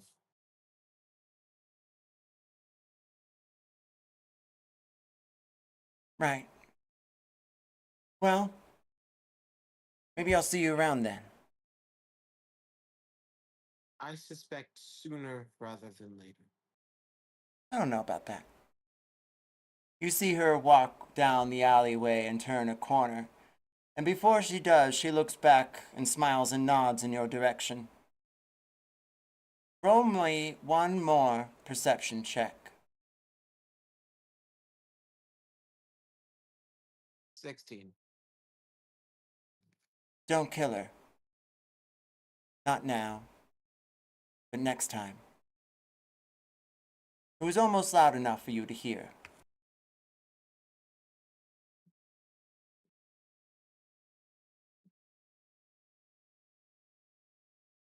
Back to you, Sunk.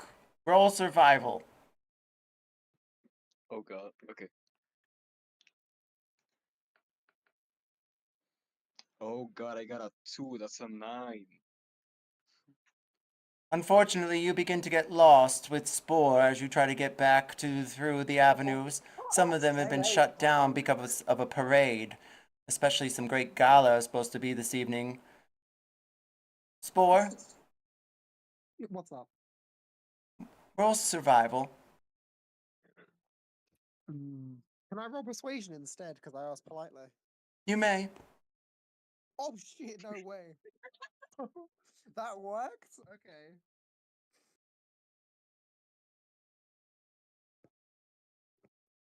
Oh, I need to open my fucking character sheet on my phone. Okay, cool. Give me a sec. Take your time. Mm. Find your fingers. Fuck yeah, 22. That being said, is this. With your 22, you see 3 different things that you may choose. A girl that seems to be eating some sort of candied ice cream next to her father. They're waiting for the parade to start. Maybe you could ask them for directions. You also see a gentleman trying to sell off what luxuries of this quarter. I'm gonna go towards the traffic sentry. Oh dude, let's get some Kool-Aid. No, we're going towards the traffic sentry. We must find the directions to the gala. We have no time for this cool aid. Hello, good sir. How are you today? I am doing fantastically. How are you?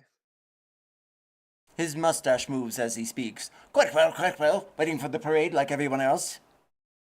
Oh, wonderful. Well, perhaps you could help us out for my companion here seemed to have got us lost and we are looking for some directions. Would you be available to assist us? Of course. Wonderful. We are headed towards the gala. If you would know the correct direction, me and my companion here could head off. Oh, you have to go straight with the parade. I think it's about to start any minute now. You could follow it. If you want to stay ahead of it, you better start now. Wonderful. I appreciate you heading forward, and I grab onto Sunk, and I go quickly. Let's go, and then I head straight forward, trying to not lead the parade, but forward in front of the parade as we rush through the town center, trying to make our way to the gala. Dude, I gotta get changed. I can't show up like this. Come on. Fine, we'll figure something out when we get there.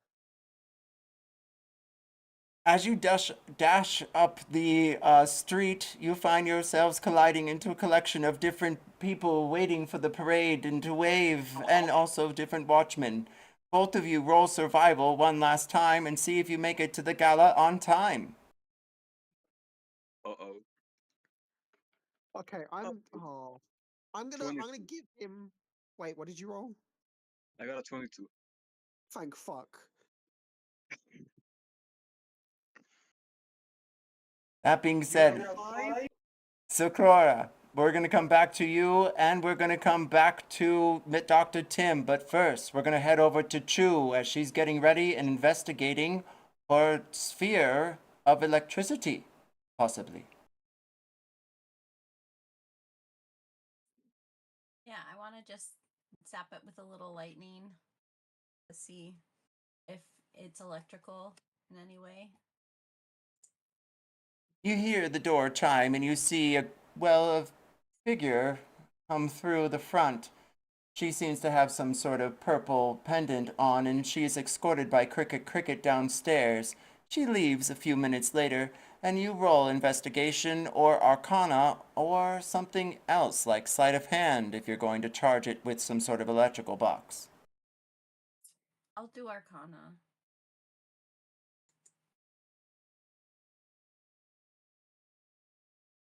Um, 20. High or low? High. You have a wand of charged lightning. However, it only has 1 or 2 charges left. You always have to roll recharge 5 to 6 to see if it still has any spunk. That being said, you dash the side of the electrical force of this sphere and it dashes into the air. It spins around and you see gold tips appear where those little antennas are. And then all of a sudden, you see a map. It looks as though it looks like Greyhawk. And it spins from there out to the mountains in the north, right near the bay. You know those mountains very well, especially the pass, right through the mountains. What's the name of it, Chu?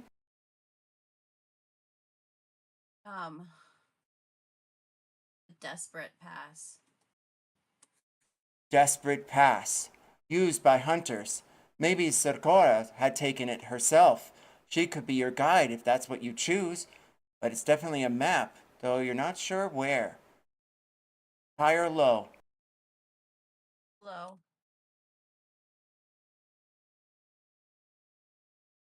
And with that, the sphere pummels to the desk first and then onto the floor. The magic component, whatever happened between that and the wand, it's dissipated. Fascinating. I'm gonna have to talk with Sakura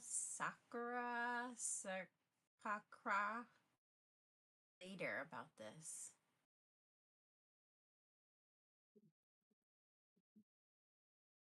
Right. Now, Chu, tell us exactly what you're wearing to the gala. I'm wearing a big, fluffy, pink, tiered dress with a bow on the front chest, big kind of bell sleeves, and it just looks like a giant cupcake.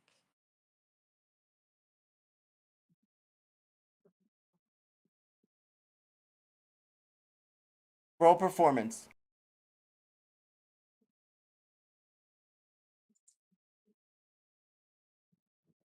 17.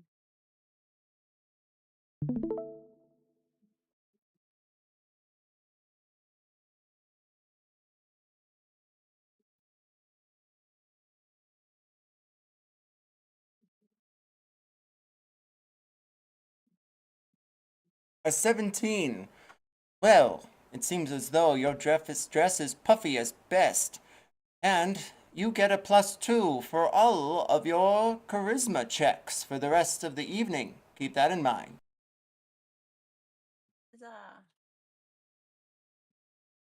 Now, do you walk or do you call one of the poppers or carriages to take you to the gala?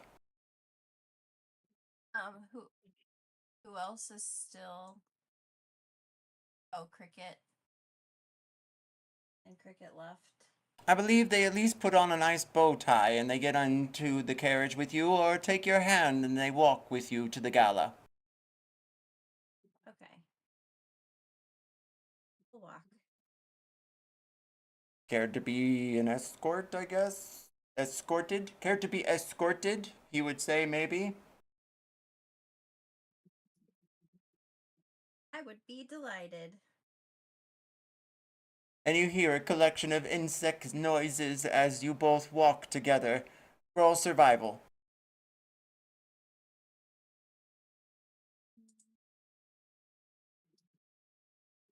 23.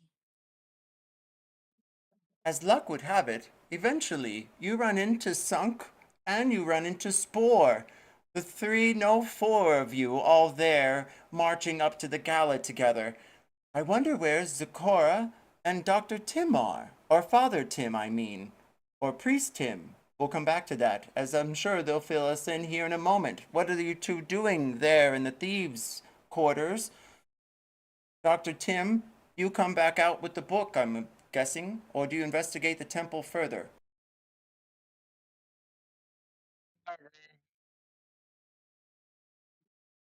You know.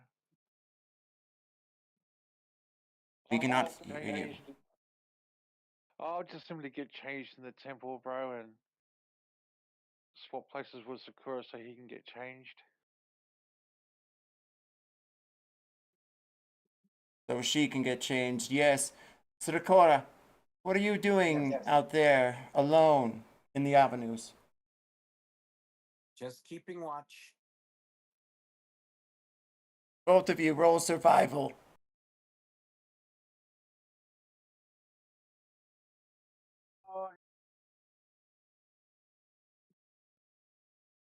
C4 at last, I'll get something good. 13. Unlucky for some, but not for you, especially with your friends, 24. Both of you are able to exit the Thieves' Quarter and find the Maiden Grand Crown Road. It's a large place where it looks like the parade's gathering. And as luck would also have it, you all arrive with your friends at the gala just in time as the lights begin to be lit by the lantern keepers. It's about 7 p.m. Your day is almost through and your outfits look quite polished, I'm assuming. Please, starting with Sakura, let us know what you're wearing to this grand gala. Alrighty. So I did put it in character pictures and references, but it would probably be easier if we just looked at that because it's hard to describe that. She's wearing a furisode, which is a long kimono with long sort of flowing sleeves, and it has this flower motif. It's very colorful, very very colorful, very youthful, very demure. I was hoping you'd say that. Yeah, but it's also in pics, references, and etc. If you'd like to know what it actually is. But yes, very floral and very fun is the cliff notes. Any specific color arrangement? Um, well, it's white and purple flowers scattered throughout. So no, not specific. Excellent. And let's go with Sunk. Please describe what you're wearing or find on your way to the gala. I didn't have time to. I prepared the clothes, but I never had time to put them on.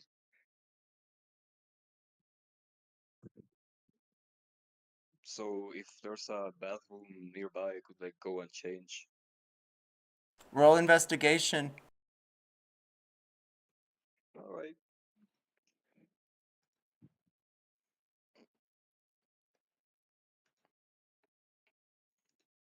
Ooh, that's a dirty 20. A dirty 20. Luckily, you do find a small avenue bathroom. Usually it's about 2 silver, but you pop in a gold for extra time as you change into nice pants and a courier suit. High or low? Low.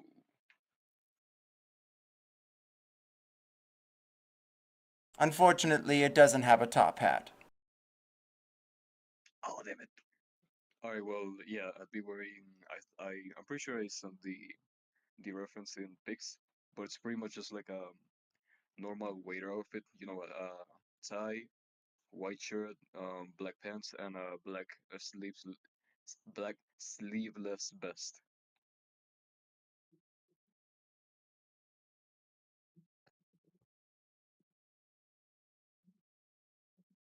And Spore, please describe what you're wearing. So just before Sport enters, he removes his mushroom hat, which begins to glow politely as he activates his hat of disguise, which allows me to cast disguise self, basically at will.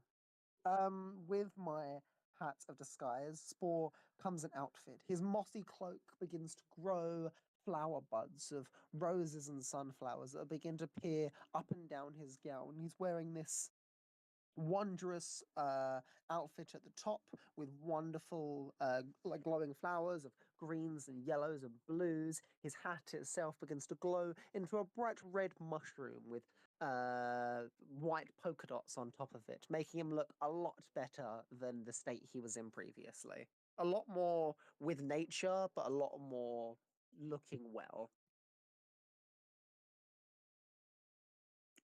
Just to summarize, he's got the hat with the mushroom with the red and the white polka dots. He's got the cloak with purples and reds and blues, and then he's got his the back of the cloak itself seems to be still like the green mossiness mixed with lots and lots of like flower petals over it. High or low?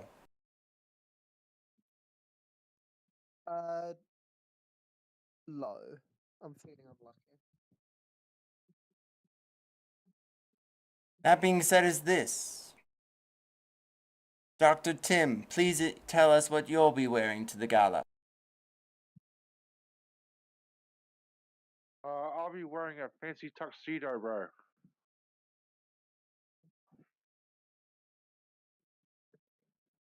High or low? Go for low. You do have a top hat. Very fancy.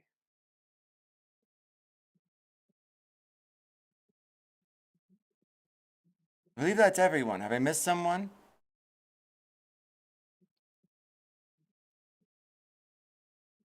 Really wear my chef set. I love it. Hell yeah.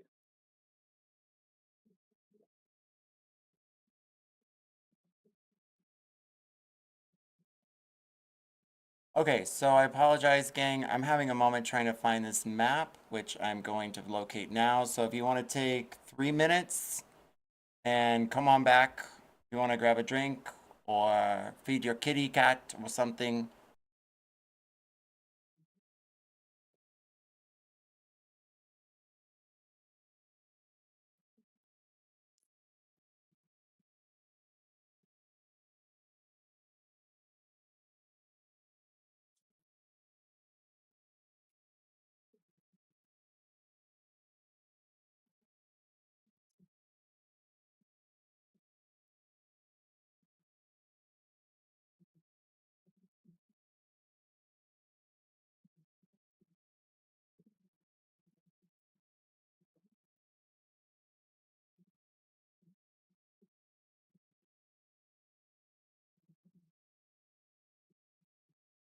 You hear music fill the air in the background as you begin to come to what looks like the top of the parade route.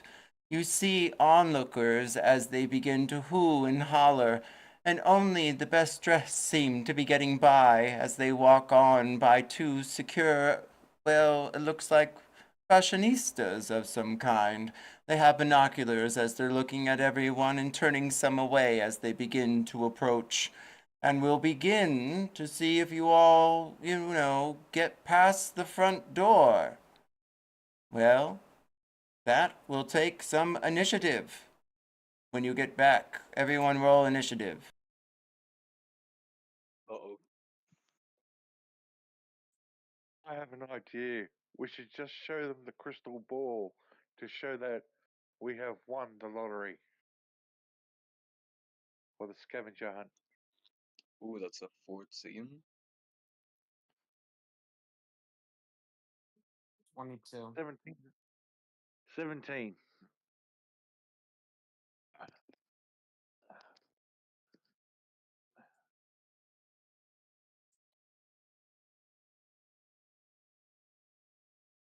I believe Dr. Tim and Sakura both have 22s. Looks like a dex off from here. Both of you roll your dexterity with your attribute modifiers. Your I've what? got 17. Attribute I've only got modifiers. I only got 17, bro. I don't understand. I Oh, I'm got sorry, a it's 22. Chu. Chu rolled a 22. Oh, that's fun. Chu, you rolled a 22. Please, yes, both of you roll dex and add your attribute modifiers. Which one? For dexterity, what your modifier is. Oh, so it's just a dexterity saving throw. I thought we were adding something else to it. Okay. Oh, no proficiency though. Spore rolled a 10. Oh wait. What do I? Sorry, I'm confused. We're doing dex saves. No, I just think a, we'll see who the tie goes to. yes, so you just, 24. thank you. You roll dex plus your modifier for your dex. So like +2, +3, +4, +5 in Sakura's case. Just roll like a Okay, dex. Okay.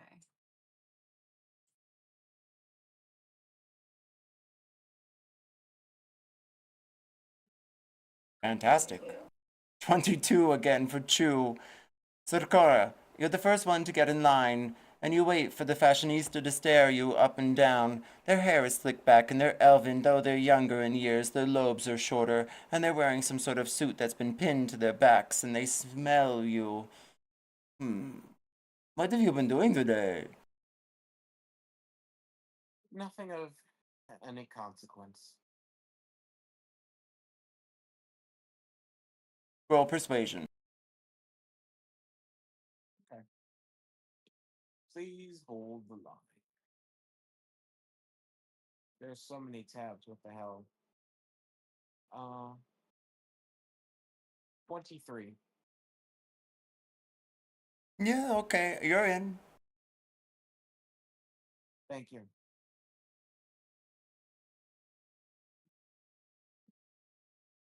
Chu, you walk up in your delicate pink dress that you chose to walk all the way from the other quarters of Greyhawk Inn, and did not take the pauper's carriage, which would have probably damaged the dress. He stares at you and looks you from head to toe. My God, you're stylish. You're here. Roll performance, my dear. And don't forget your +2, Chu. Okay. Performance.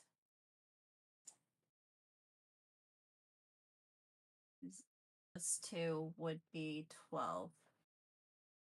Would you care to use a point of inspiration? Yeah, I was just gonna say I would like to do that. Let's see.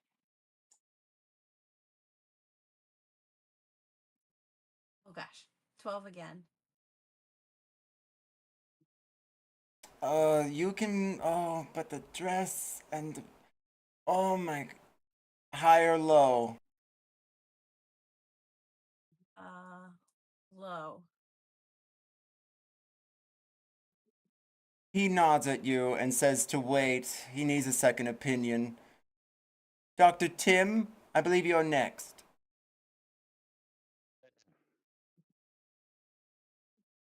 did you want from me?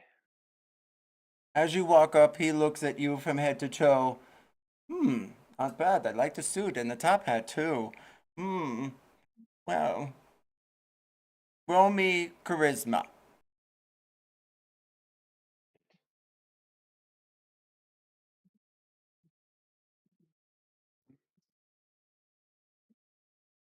That being said, he asks you to stand with Chu.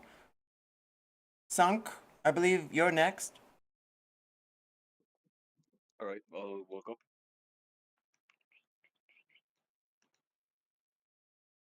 No, top hat. Daring, brave choice. Roll charisma. Oh, that's not great. Okay. I got a 7 to 8. You can wait outside. Spore, Got that. Yo, what's up, guys? roll charisma. My specialty. 17. You're definitely in. Are you royalty? He says. I am royalty. I come from a kingdom far from here. I appreciate you noticing my valiant clothings, of which represent the kingdom in which I lay the land of. The fashionista chancellor walks away from his line and begins to speak with his partner. What do the rest of you do while you have the time to debate what your next steps are? You see a collection of lavish-looking luxury people hanging along the banisters next to you, Sakura and Spore, leading off into, it seems, the town squares, well, City Hall. And you do see the king's carriage and the parade leading up quite quick. I was gonna introduce myself to the gentleman I was talking to. I was gonna put my hand out and shake his hand and engage in conversation. You think I they don't know like my who I hat? was talking to. You should show them that crystal ball, because that there might be our invitation. Because, like, that there's the prize, isn't it? I don't want them to steal it from us. Well, if they try that, we'll just beat the shit out of them. Okay, in the middle of the gala, dude? Well, we've got to defend our property, don't we? I've got a black belt in Karen, bro.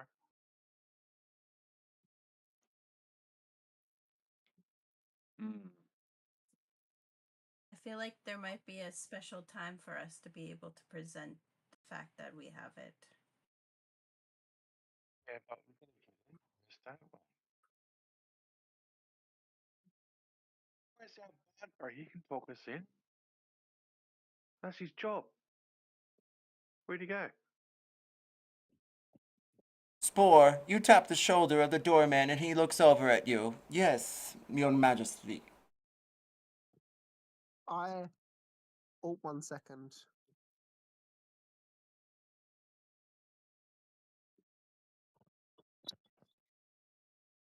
Hello.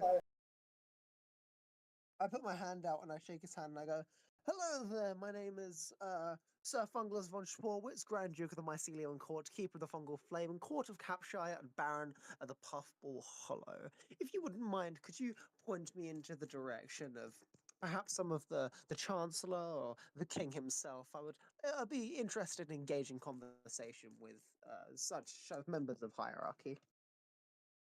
You shake his arm nearly completely off. Roll persuasion with advantage.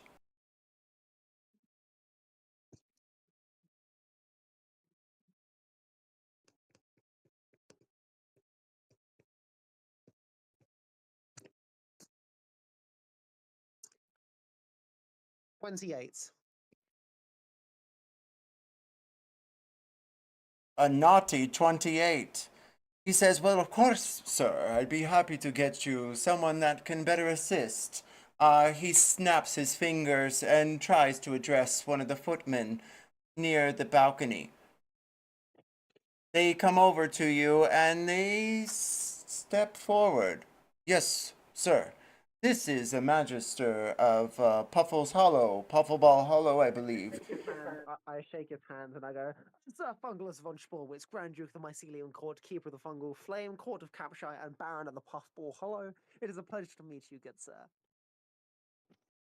That being said, you have a companion for the rest of the evening that will perform one task for you at a time. Perform one task for you at a time. Perform. Wonderful. I bow my head to him and I go, I appreciate your assistance with me this evening.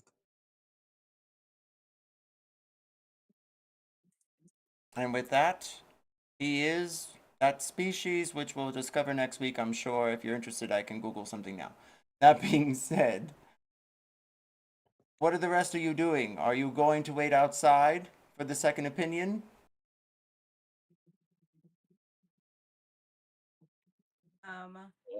I want to kind of inspect what everybody else in line is wearing and any ways that I might be able to alter my dress to be closer to their style. Roll history or perception. Sakura, are you going to venture inside of the gala? Oh, 7. Oh, darling. Unfortunately, you try to stare, but all you see are bolts and screwdrivers every time you try to figure out exactly where or what kind of lace or pin they might have different than your dress. You could try, well, maybe some sort of magical spell of some kind if you had that prepared.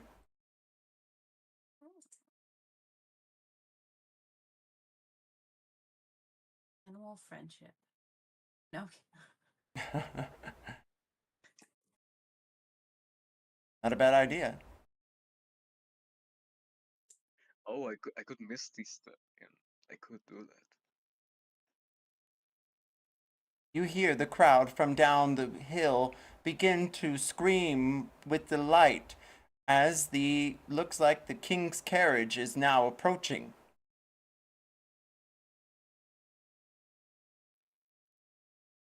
I mean, if the king's coming, I guess I'll wait here.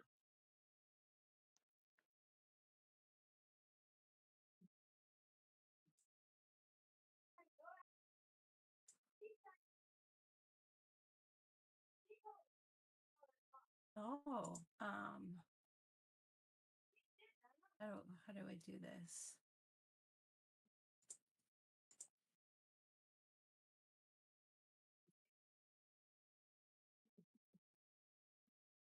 Everyone, roll history.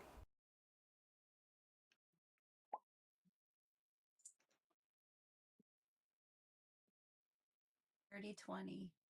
16. Ah, 5.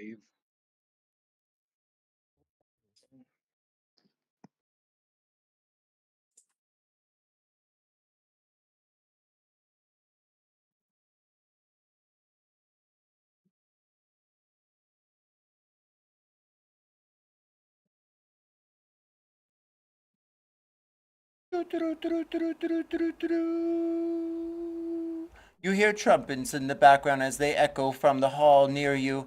You feel the vibration on the marble from the stairwell. He is the great king of the Nyrons, are famous for their artistry and scholarship. He is the people of the Ernst. They are kind and they are often carefree, but native to the lands forever there in Greyhawk. He is one of the famous knights of the Furiondi, of the known Jack Plains in the hands of firm and true warriors. He is forever known as the Great Scuffleless.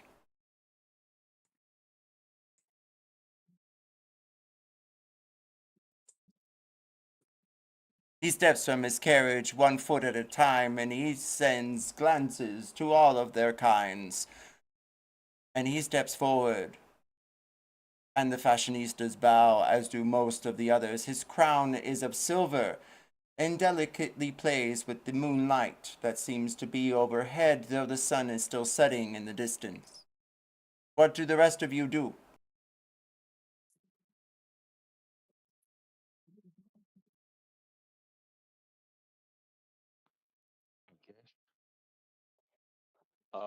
I'm gonna get on one knee like I'm proposing.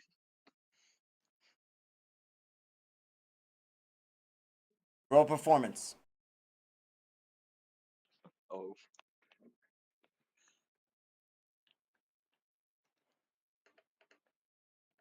Oh my god, that's an 8. As you go down to one leg, it crickles a bit. You feel sore in your ankle, and you feel then suddenly pierce up your side. Maybe you haven't drinking enough water. Don't forget to stay hydrated.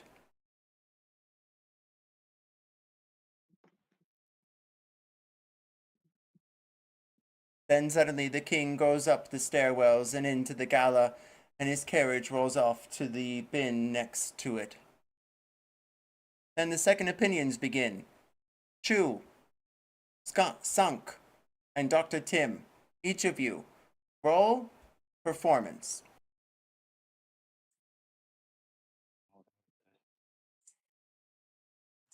Okay.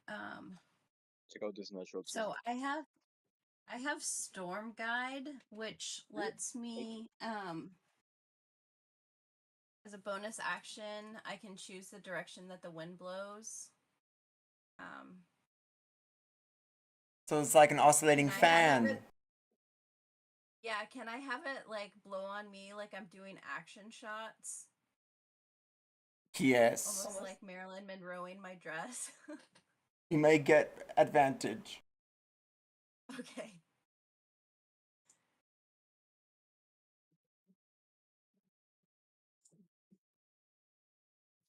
The winds Whoa. Wow.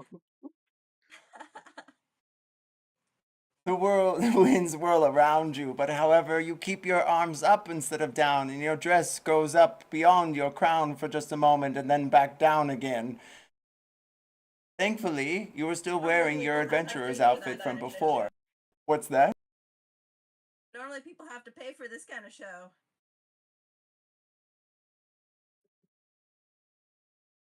You see everyone stare and giggle a bit, and the fashionista looks over you, Chu. All right, fine. You're in. I like your style. Super performance, bro. Thank you. You too. Fine. But next time, both of you wear hats. Sank and Tim, you both are into the gala. Let's go. This impression of a snob just be nonchalant of it at all, like, of course.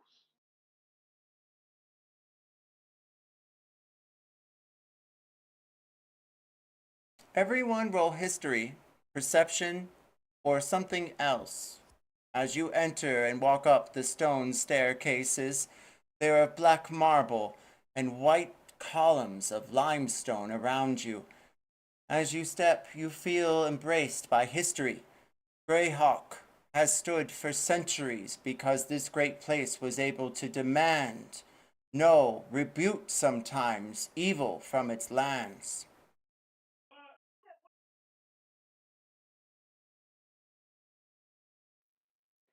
19 on the perception check.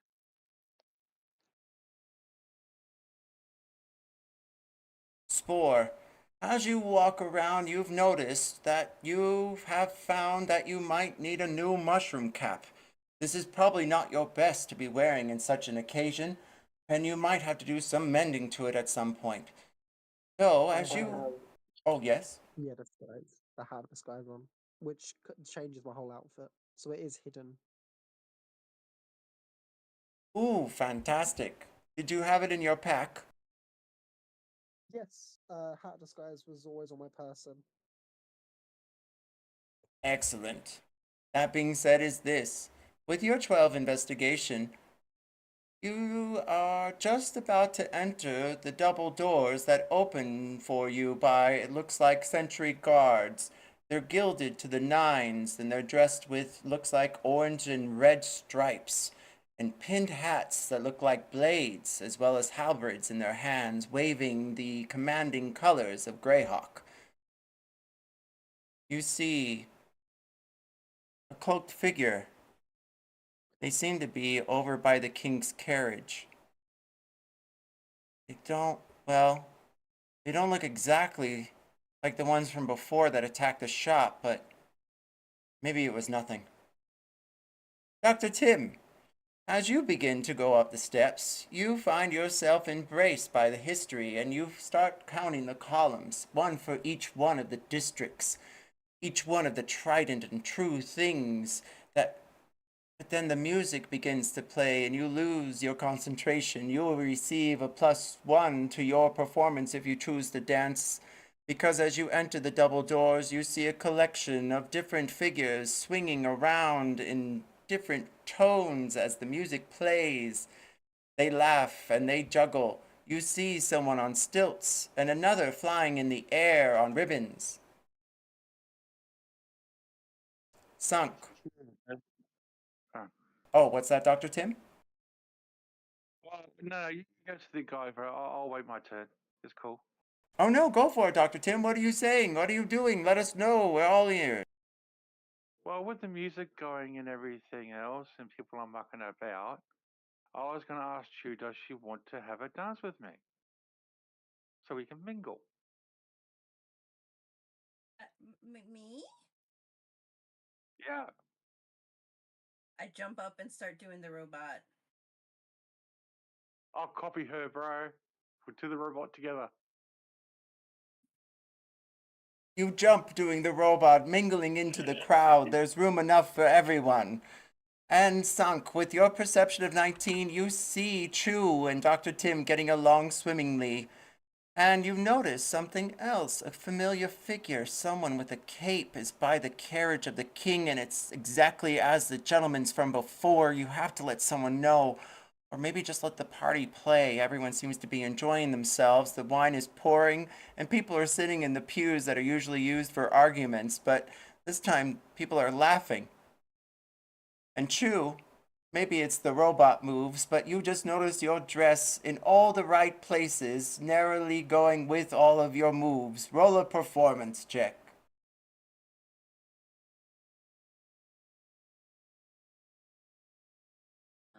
8, and then plus the other 2, so 10.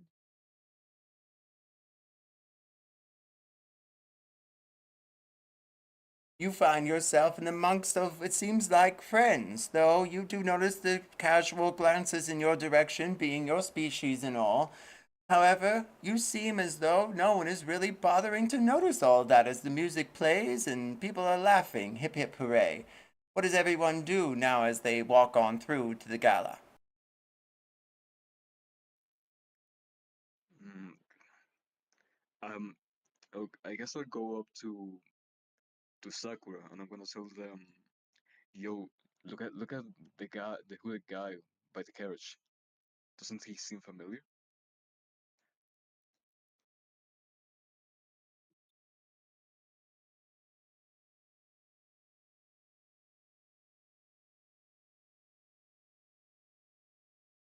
Who did you go up to? Oh, Sakura,